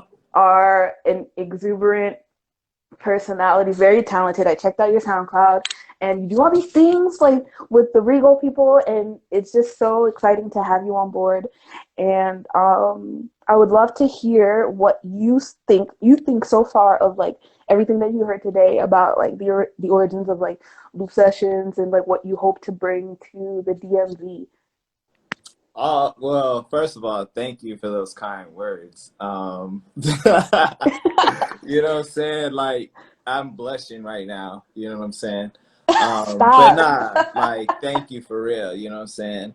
And you know what I'm saying? Shout out to Sweet and Black Folks on Swim. You know what I mean? Um, but yeah, like, so basically, I don't know. I'm just really excited, especially since I've been on this call. I mean, you forwarded me some information, you know, beforehand, but like to like hear it from the like you know horse's mouth. To be frank, you know what I'm saying? To like just hear how it Yeah. started, is pretty inspiring. Just like you know, people going to like Brazil and seeing this like uh, seeing this dynamic happen is just so cool. And I think also too for me, like being black and doing music, to see it's just wild to see like how hip hop and like our like I guess like art form can like transform and do different things in different places and kind of like influence itself in a way. You know what I'm saying? Because like hip hop started in America, but like loop sessions kind of like got influence in Brazil. You know what I mean? Yeah. It's like it's wild how Yeah. it can like influence itself and shit like that. That's kind of like what I've been thinking about just on some like I guess geek shit. But it's just Rest assured, Loop Sessions is made up of exclusively just geeks. That's yeah, all I we mean, do. yeah. I mean, I feel like most beat makers are, you kind of like, that's like, you kind of have to be a geek to, you know what I'm saying, sit behind whatever it is for hours trying to like make some shit sound good. Um, True. but and that's the other thing too. It's just like I pretty much everybody's been saying like beat making is a very like you're in closed doors, like you're not really you know around people sometimes unless you're making you know music with that person. It's just like it's very solitude. So um and the like format is just so simple. It's just like why don't we just like collaboratively, you know, try to make a beat out of a sample and like Right. it's just it's like so revolutionary, but it's also so simple, and it's also so community based, which is like Mm-hmm. another thing that like everybody's been saying is like I feel like with being in this Panera Bread, like you know what I'm saying, like True. it's We in a like whole Panda Express. the whole Panda Express, like it really makes you appreciate the community that you know what I'm saying that we had before, or that we're like trying to create now. So I think that that's like it's very important, you know what I'm saying? And it's awesome to do that in a way of like music, you know what I'm saying? Another thing too is like it's interesting that a lot of the people that I guess are involved with the different loop sessions, they kind of have this background of like doing community work or like working with like students and kids and stuff like that, which I feel like is definitely a commonality. It's like which is cool, you know what I'm saying? Because it's like-minded people kind of gravitate towards that type of I guess work, you know what I'm saying? Mm-hmm. So yeah, I guess a lot of thoughts and like reflections on what's been said. It's definitely really dope, and I'm excited. Yeah, for sure, for sure. Like, I think what I'm just so looking forward to is hearing what beat makers here sound like. Because my beat making career technically started here, like when I was in Silver Spring. Like, at the time, I was, I think, in Rockville when my dad got me FL Studios, but then we moved back to Silver Spring, and that's when I really started producing. And I didn't really get into sampling until like my last year of high school, which was right before I got to Montreal. And through this class called Hip Hop Past, Present, and Future that was being taught there, kind of like a sociology class, is where I met all these people. A few of them were the organizers of this event called Hip Hop Karaoke, where you basically learn your favorite hip hop song and you went to perform it. Like there were no words or anything. So it wasn't actually karaoke. You would just go to perform your favorite hip hop song. And I was a regular there, and that is where I met um, Dr. Mad. That's where I met so many of these people who would then allow me to meet other people like Mark and Mario and all these other artists. And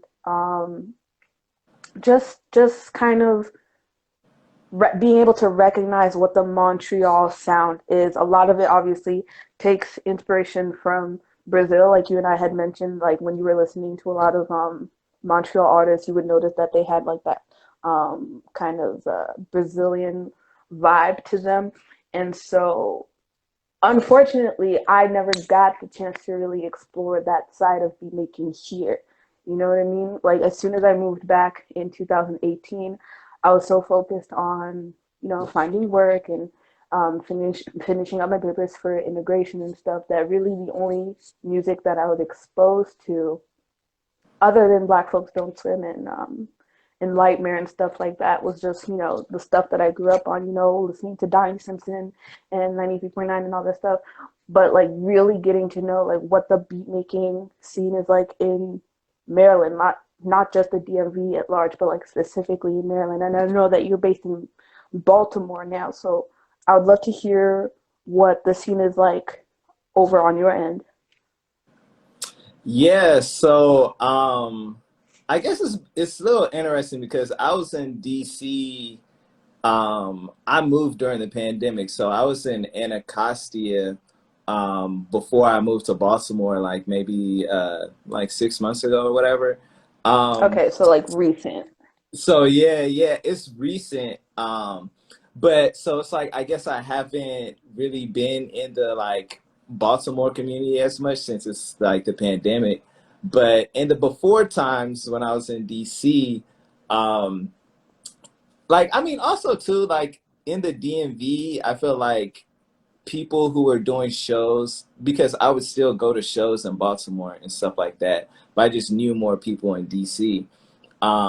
And that's one thing that I do love about the DMV is like usually if you're going to a show or you're in the music scene, you kind of meet people who are living in Virginia or who are living in Maryland or who are in Baltimore or in DC or whatever, and it's like kind of like a community, like you kind of have your like local community, I guess, where you live at, but then there's like a larger DMV Yeah. community.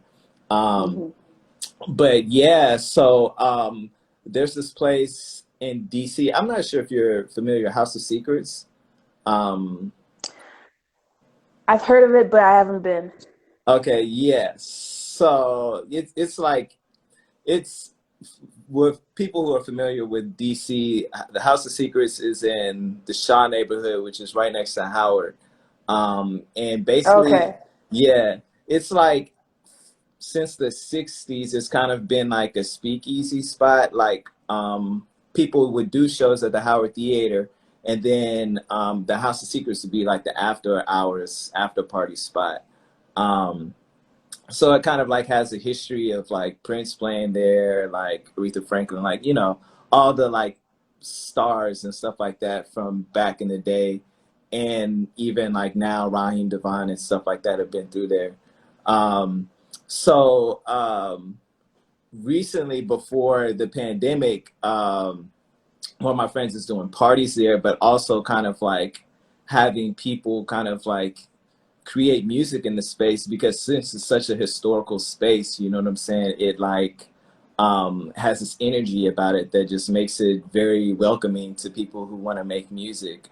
Um, and yeah, so like kind of before the pandemic, that's what was going on in the space, was like musicians kind of collaborating in the space, making beats together, sharing music, doing parties, and it was cool. Especially in the DC scene, you know what I'm saying? It was a nice time, you know what I'm saying? And so yeah, you know what I'm saying, nowadays it's just trying to kind of figure out how to kind of create that spirit, or keep that going, in some sort of digital way. But yeah, so yeah. I don't know if I'm rambling or if any of that makes sense, but yeah, that was like, kind of what I was doing in the DC scene in terms of like beat making and music, when, in the before times. Hmm. Yeah. For any Montrealers listening, how would you describe the sound of the DMV? First of all, do you think that the DMV has a sound, or do you think there's like a specific sound from DC and from Maryland and from Virginia? Because like what was previously mentioned, DC is known for go-go and Maryland is known for be more bounce and things like that. But do you think that there's a sound specific to the DMV? Um, so like I feel like I have an interesting perspective being from Houston. Because it's like I feel like the DMV has such a diverse musical landscape, you know what I'm saying? And especially like, people kind of define the DMV in certain terms. But I think especially when you look at the 757 and see like Missy Elliott and like the Neptunes, and then you go all Exactly. the way up to Baltimore, and like you said, you got Baltimore club music, which, you know what I'm saying, kind of founded like Jersey Club and all of the clubs that came after it. The shit started in Baltimore. Hmm. So it's like there's so much, I don't know, like there's so much variety that I couldn't say that there's a specific sound. But you also just kind of know, like when you hear go go, that's DC, you know what I'm saying? You already got the And there's like, backyard band. yeah, exactly, and there's a whole culture around that, you know what I'm saying? Yeah. Which is cool, you know what I'm saying? So yeah, that's what I would say. There's like everything can come out of here, you know what I'm saying? It's true. It's very true. What are some of the things that you're looking forward to in starting Loop Sessions DMV?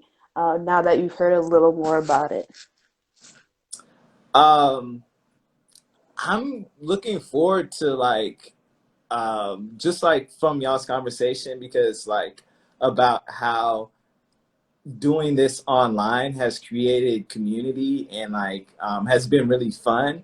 And it's like that's what I'm kind of looking forward to, because like, I mean, for me right now, it's like kind of hard to have fun, you know, with music online. You know what I'm saying? Like I don't know, like you know what I'm saying? Yeah, Like yeah, yeah, DJing yeah. on live is cool, you know what I'm saying? But like it just sounds like from like, you know, from the loop sessions in Montreal, like doing it online and like having this community, it's like fun. And and so that's what's exciting for me is to like creating this like sense of community and excitement online for people in this area, you know what I'm saying? For um sure. Giving something like that people can like look forward to and to like, you know, like network and build together and create community. So yeah, that's really what I'm looking forward to. I agree. I for sure agree. I think anybody that knows me knows that my mind is constantly in Montreal. Like ever since I like set foot here, my mind has always been just to go back. Like I barely paid any mind to what is happening in my own hometown. Like I'm born and raised here, you know what I mean? And so for me to like be able to have fun and enjoy myself and find community in this Montreal like sector of the scene online. And then I thought to myself, well, now wait a minute. It doesn't make any sense for me to just have that over there when I've made so many amazing friends over here in my adult life. Because we're not gonna talk about these high school motherfuckers. Like that's not you were there. That's real. um, but you know, and and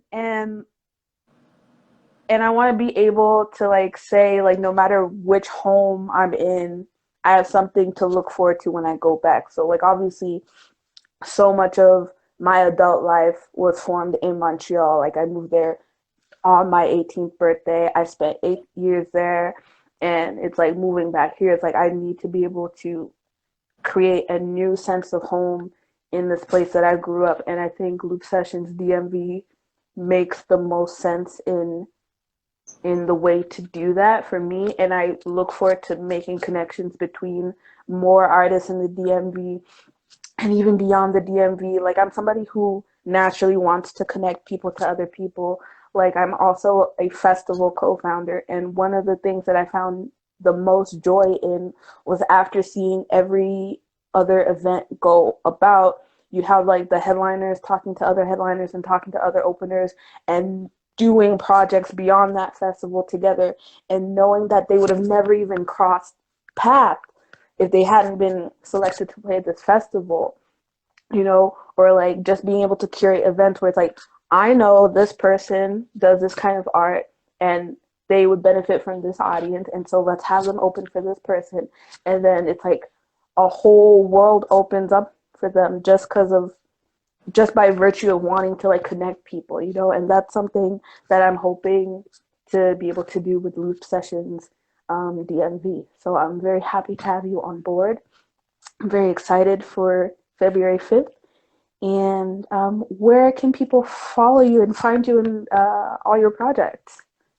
Yeah, so yeah, follow me on Insta. I usually post all of the projects that relates to like my music on there.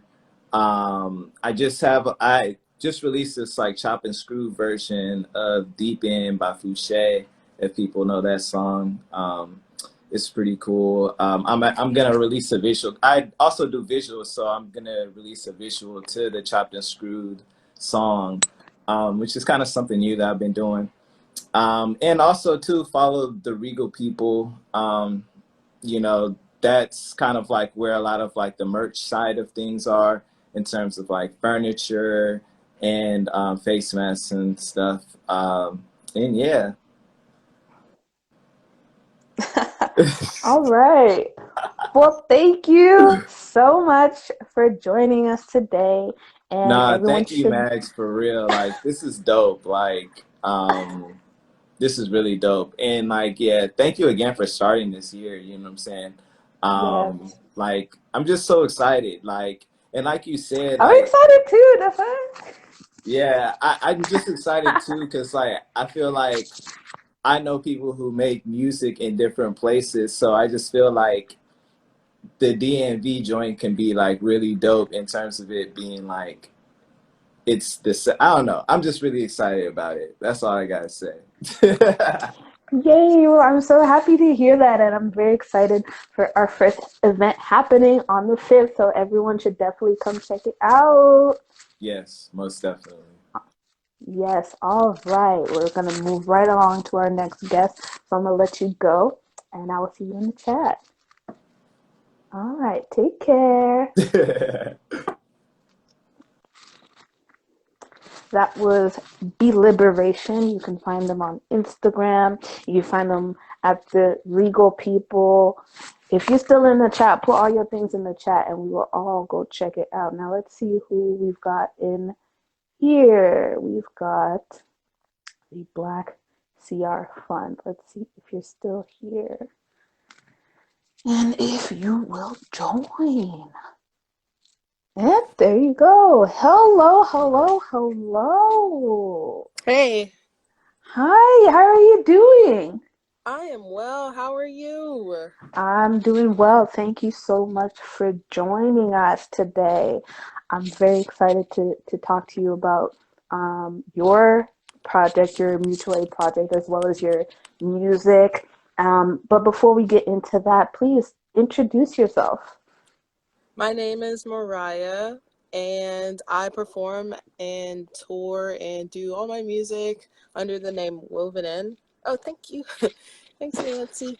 I also, let's see, I also run a it's an initiative called Black CR Fund, Black Creatives Redistribution Fund. Um, through which I accept contributions and redistribute the money to Black creatives. And I also do a zine called Alt Bay Zine. And Alt stands for Alternative, and Bay, BAE, is Blacks Are Everywhere, Alternative Blacks Are Everywhere Zine. Uh, um, before coronavirus, I also ran a sober space, show space, but also had like, well, it didn't actually get to happen, but I did book some magicians, and it was just gonna be like, yeah, What? We've been robbed. Oh my days. yeah, for real. But yeah, I'm a musician, but also, like how you were saying, you love connecting people. I feel like I'm a link in that way, where I'm like, oh, these 2 people, these 5 people should meet. So, yeah, all my projects kind of have that in common, where I'm a people person and connecting A to B. Awesome.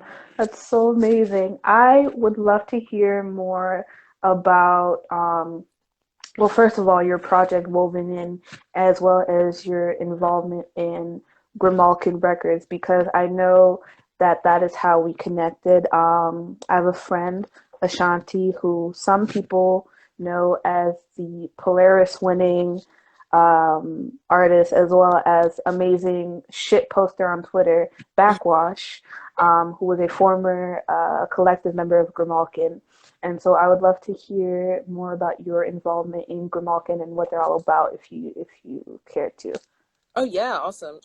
Grimalkin is a very multifaceted um, record label, and I'm really excited to be a part of it. My contribution to the label has been music, of course, but also being like a digital design, internet, social media, like hype person, and just like any way I can keep the cog like turning. So and we all have like unique talents that we bring to the table, but we do mutual aid work, and we all choose our own different, like, local to our own communities. Like, we choose a mutual aid foundation to like support with our music purchases. So when somebody buys our albums online, like from Grimalkin's Bandcamp, uh the proceeds goes to like where we want them to. So for like one of my albums, I'm supporting um Baltimore Ceasefire, which advocates to get rid of guns in the Baltimore city community, and so on and so forth. Like, every artist have like their own um, organizations that you could check out, just like going through, like picking through our lovely discography on Grimalkin's Bandcamp. Love that. Love that. That's amazing. How have you found music to contribute to the strengthening of community, especially in all these different mutual aid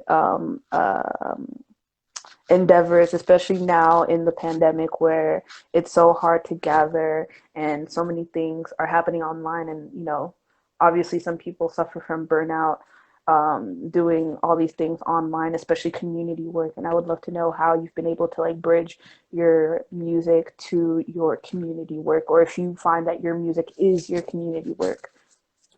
Um, so that is a lot to answer, but let's say I guess like before I had joined Grimalkin, so I think I've been with Grimalkin about a year and a half now.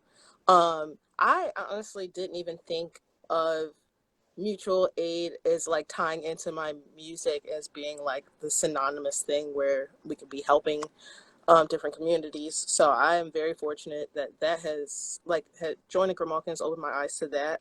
But it's like I have had like worked within the community, like, but just separate from music. I guess I just never really thought to join the two together. So that has been cool because it's like things that I care about when they merge. It's like, oh, I don't have to like split myself and my times. So that's been really great. So I used to run like all these different Instagram pages for like all the things that I had mentioned earlier, Hmm. and I can relate to that. basically I just got rid of them and consolidated them. So that's another way how I guess keep the stride going, is that like I minimize my like the separations that I have to do between all these different projects. So as you can tell, I'm on Black CR Fund's Instagram right now because I deleted the Wovenin Instagram. But you can still find all my music on wovenin.bandcamp.com. And I'm still making music. I'm not giving up on that. It's just like, there's no shows right now. There's no live shows. Right. So it's just like, I don't know. Have you been doing any online shows? I have done a few of those. Yes, but yeah, I just joined as Black CR Fund, and I'm like, yeah, I'm woven in, but I'm also Black CR Fund. I'm also All Bay. I'm also Cat Body, and hopefully everybody can just tell that's all Mariah Fortune Johnson. A true powerhouse. I'm very, very excited to know you, to know of all these different projects in the DMV, and it sounds like you're doing amazing work. Um, we are running a little low on time, unfortunately, because I do want to get to our last guest. But before I let you go, please tell the internet where we can find you, how we can help, and what you look forward to out of Loop Sessions DMV. um, so I can be found on YouTube, on Bandcamp, and those are pretty much like the places where I like to put my music. And for Black CR Fund information, you can go to blackcrfund.org. Um, and yeah, I mean, I'm pretty reachable on Instagram. I welcome DMs, so if anybody wants to holler, I'm down to do that.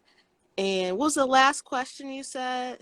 What you're looking forward to in Loop Sessions DMV. Oh, I am like really interested in being in that circuit, like to like, yeah, furthermore that circuit that you're the one person earlier was talking about. I'm sorry, I don't Mario. know his name. Mario. Okay, good. Okay, thank you. Like, yeah, helping that be facilitated. I'm also interested in meeting other musicians that are nearby that I didn't know of. So yeah, I'm just really excited to meet new people, mostly. Yes, beautiful. Thank you I mean, so much for. Yes, go ahead. Please I'm continue. also excited to make my beat. Like, Absolutely. And I look forward to hearing your beat.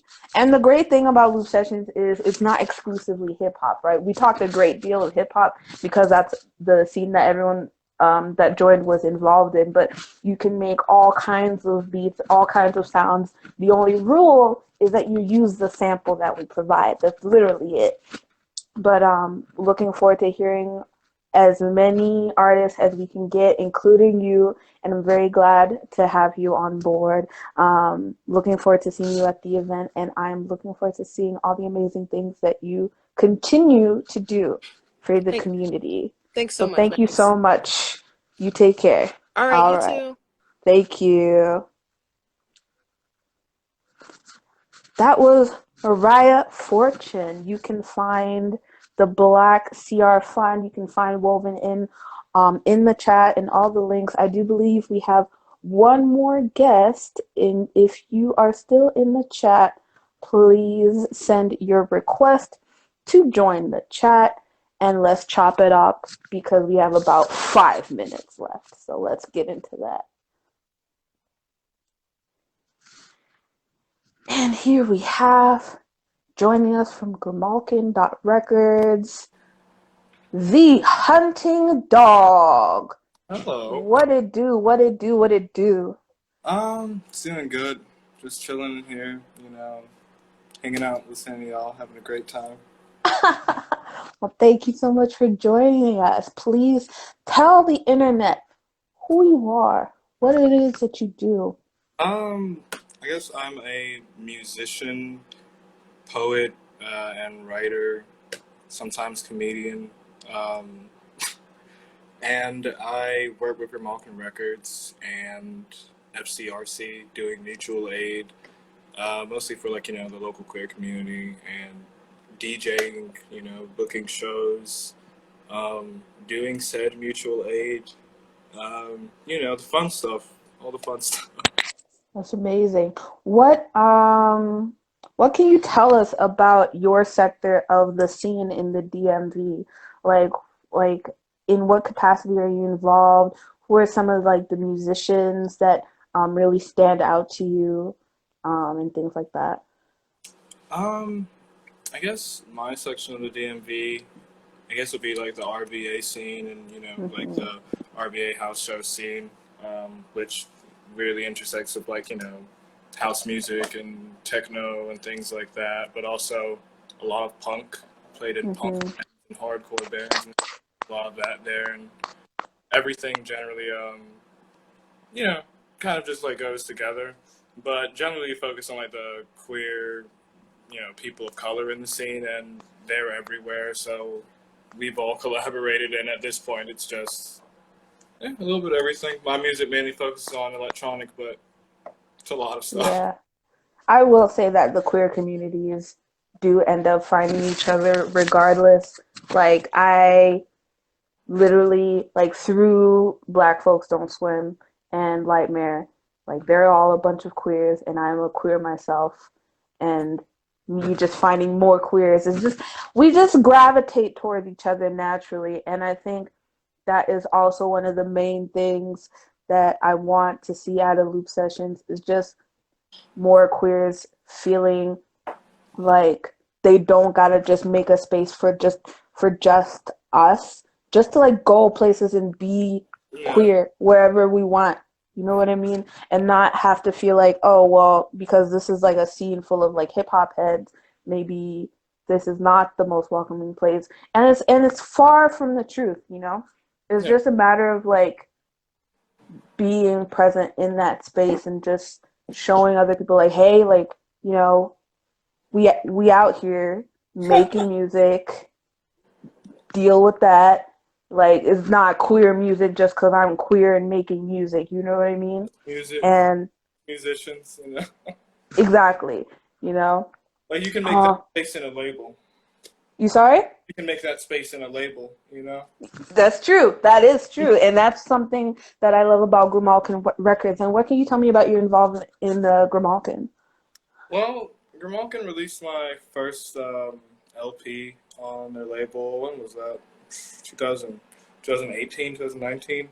And after that, I was like, well, this is great. No one just releases LPs for people or comes small artists to release their first album and stuff. And usually with an artist first release, people just don't trust enough that it'll bring back anything. So like, for a lot of people having like, like physical releases,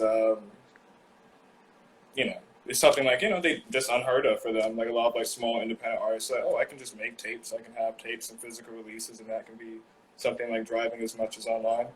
Yeah.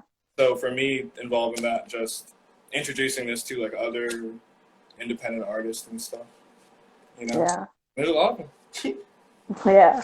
What are some of the online initiatives that you've seen music-wise to like maybe similar to Loop Sessions in the sense that it kind of gathers artists together in such a fashion? Have you seen any? Ice Cream Social is here, and I'm also involved with that, and that's like another group of like mostly like queer musicians and DJs doing like house and techno, and also involved in mutual aid, and they've been doing that like around here, but I don't know. That's not a thing that's pretty much why I'm excited. Because there's not a lot of it. There's not a lot of people who are like, hey, everybody, come be involved in this thing. Music usually Oh like yeah. clout based, or like people are like too afraid. Even if you did have that call, like who would come out? But like the old Right. Right. And I'm hoping to change that now. but they're like, I'm here. Yeah, for sure. And so tell us more about the mutual aid project that you are a part of. Well, FCRC is based in Baltimore, and we have people out here, helping out with that. And essentially, we just like pick mutual aid projects and like need to be done in the community. Like I don't know, like it's kind of non-hierarchical, simple. It's pretty simple to do mutual aid, and people pretty easily like fund it, so it doesn't really have to be that complex. And like anyone who wants to join joins, and anyone who wants to help out helps out. And that's proven pretty efficient when it comes to like actually like involving that in things, like just as an avenue. So you have something. You can say, hey, we want to do this mutual aid project. Well, this is what we've done it through, and this is our proofs. So, pretty simple. Trying to make mutual aid something not just something that people do, but something that's accessible. Like people think they have to be like an activist or something to begin doing. Right. But you could just do the thing. Exactly. And I 100% agree. One question that I have is, how do you see a musical online event like Loop Sessions possibly finding its way in contributing to its community outside of music? Outside of music? Well, you can always fundraise. That's the thing. Like people love, like, like it's hard right now for like musicians to make money, and it's hard right now to like, so it's like hard, there's no show, so it's like if your like whole thing of like doing mutual aid is Oh like God, Instagram is about to kick us out again. We can get back on for another like 5-10 minutes because I want to hear what you have to say. So we will be right back, folks. We will be right back. And we're back. We're back. I love Instagram. Love Instagram. Love it. Love that for us. Thank you. So, where were we? We were talking about the possibilities that an event like Loop Sessions could bring in contributing to the community outside of what it can do for musicians. Oh, okay. Yeah. Yeah, so for me, like a lot of my mutual aid has been through doing shows, like a house show or like any show can like really be used as like something that's like, a good like fundraising tool. I think like a really good way to do it would just be to do that with like, I don't know, with Loop Sessions. I think it's like pretty easy to be like, hey, we're fundraising money for this. I heard you say that like everybody you guys are around are a bunch of nerds, and big idea getting that is speed running. People speed run video games. So like, we're gonna speed run this game and then raise a bunch of money. People have raised thousands and thousands of dollars playing like Super Mario or something. That's so true. I'm sure Mark and Evan, who are huge Twitch heads, would be 100% behind something like that. like I'm sure you can do it for like some really good original beats and stuff. You know, like people love music and love being involved in it and seeing something that they can just be a part of. So I think it'll be not too hard. Yeah, no, for sure. What is your opinion on what the DMV sounds like? Because I know that you're in Richmond, and I know that the RVA definitely has its own specific community. Do you find that there is a specific sound to the RVA or the DMV at large? I feel like a few sounds, you know, run through like house music. You know, like people always forget, like, you know, like you know, like we're close to Baltimore. We're not Baltimore. I understand. We're not DC. I understand, but people love house music here. People love like the house music from like Jersey, DC, Baltimore, New York, all of that. And like I don't know, we just like get some of the best of that, and I don't know, like have our own spin on it. So there's just a lot of great like electronic music that just comes out of people's bedrooms, like people just Hmm. remixing hard. You know, I think like the club scene is like a little slept on here compared to like other places, but I don't know, like, you know, DMV producers go really hard, and you know they don't like sleep on doing that with techno or house. Also, hardcore and punk and metal, really big, really great scene. You know, a lot of good bands from here doing that. I'd be very interested in hearing a punk submission for Loop Sessions because not a lot of people know this about me, but I'm a whole ass scene kid.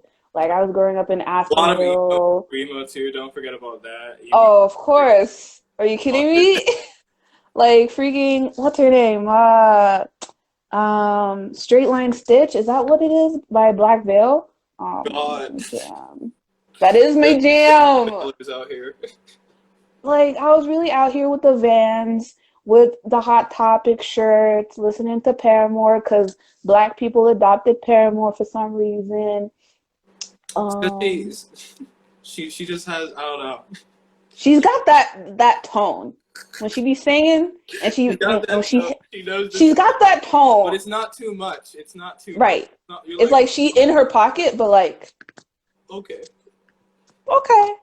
okay, Haley, we see you, we got you. I see Loop Sessions has joined the chat again. You may have missed the part where we suggested a bunch of geeks getting on Twitch, streaming some beats, some games for a good cause.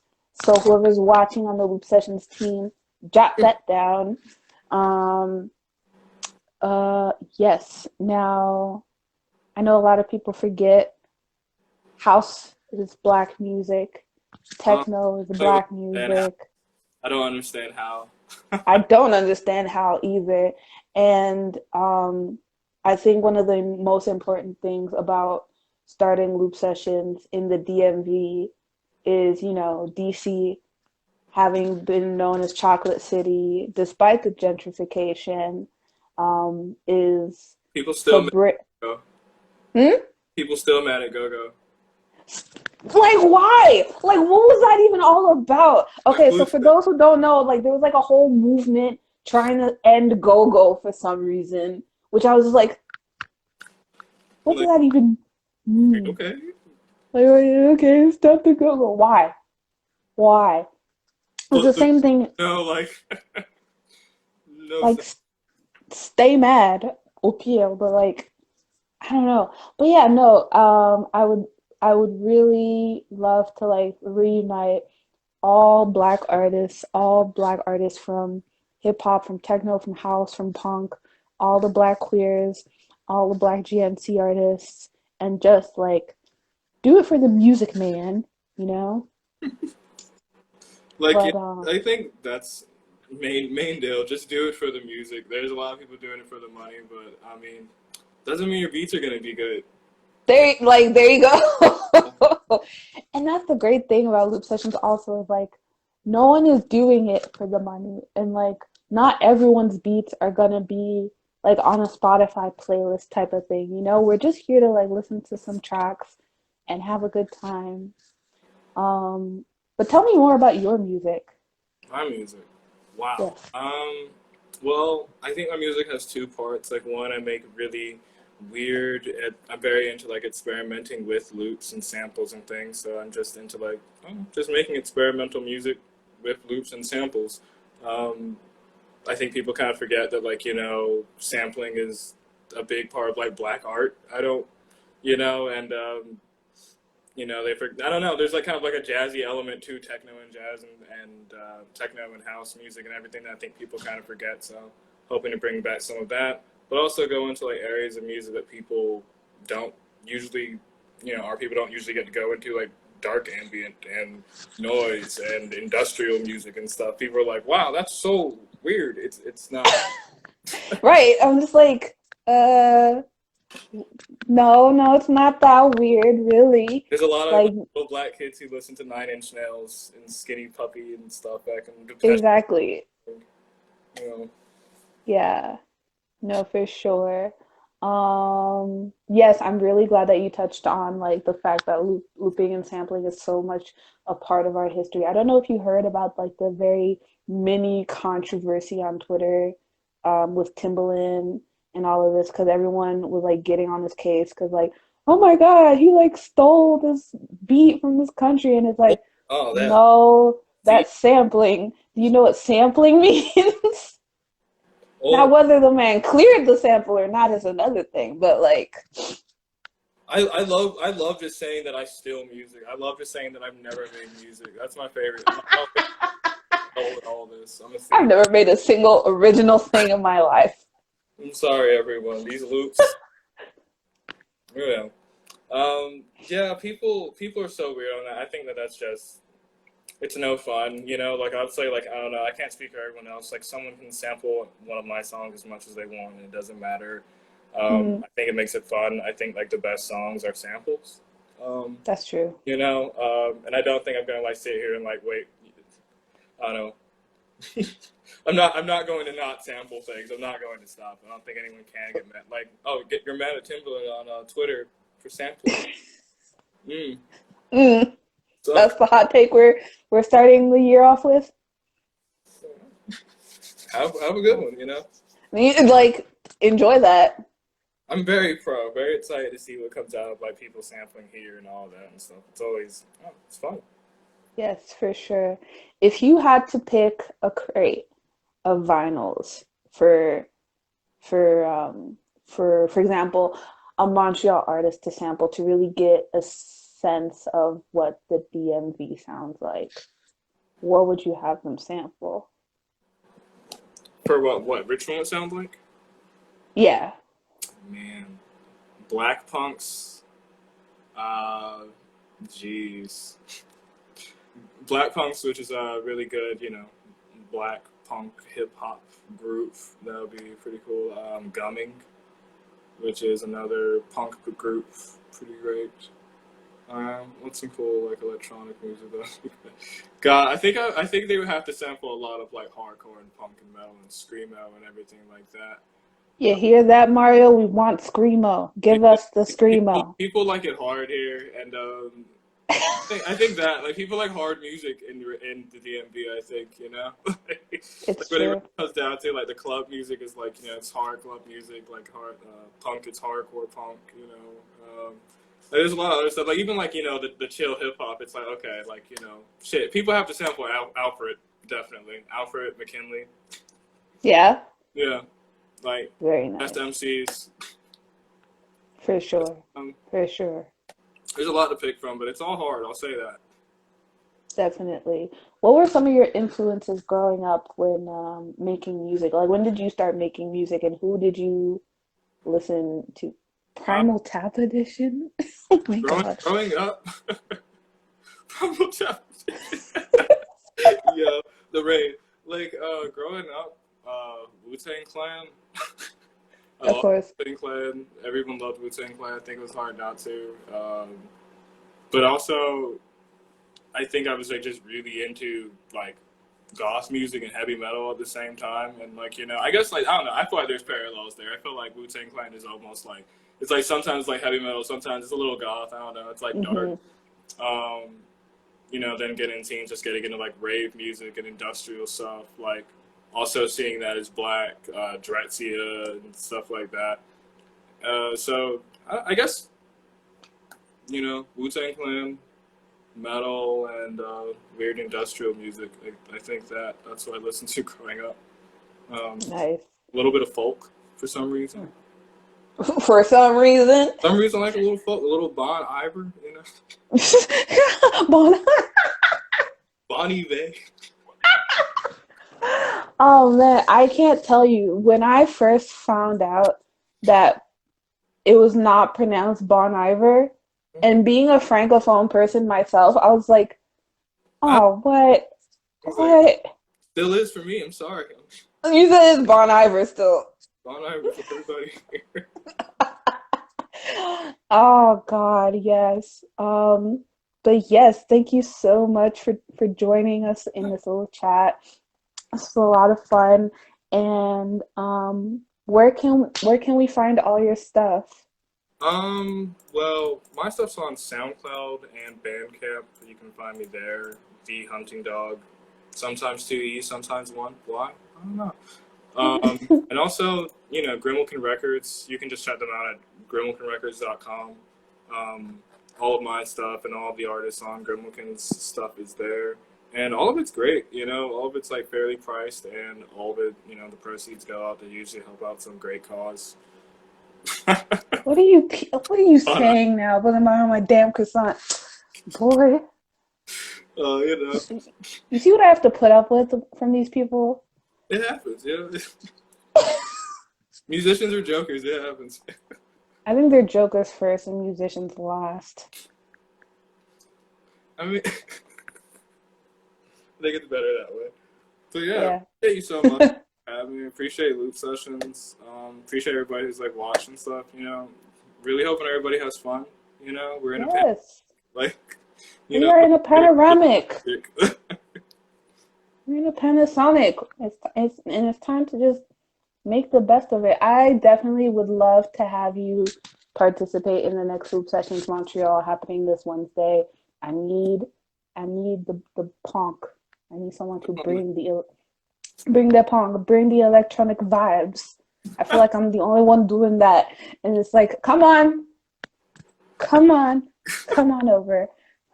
I'll bring them. I promise. And there are a lot of them have like checked in and stuff. And a lot of people like have already been excited to like hear what Loop Sessions has to bring and stuff. Just because I don't know, everybody's always excited when there's anything new here. It's cool.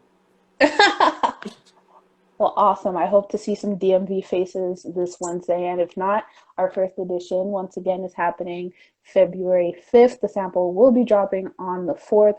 So you can find the Facebook event already up on our Facebook, Loop Sessions DMV. We'll be posting the flyer this week with more details on Instagram. And I hope to see everybody there. Sick. Awesome. So this was The Hunting Dog once again, joining us from Grimalkin Records.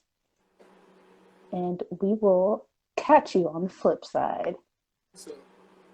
Peace. Well, that was our Q&A. Went over just a bit of 2.25 hours. A bit longer than expected, but we're having fun. Thank you for Mariah and The Hunting Dog coming in to talk to us on behalf of Grimalkin Records. Thank you to Be Liberation, who I'm so looking forward to working with on Loop Sessions DMV. Thank you to my precious, precious boys of 5 brain cells collectively, Mad, Mario, and of course, Spicy Mark. We will see you this Wednesday at Loop Sessions Montreal online. But of course, and most importantly, and most relevant to this stream, we will be seeing you February 5th for Loop Sessions DMV. And we will catch you on the flip side. Take care, everybody.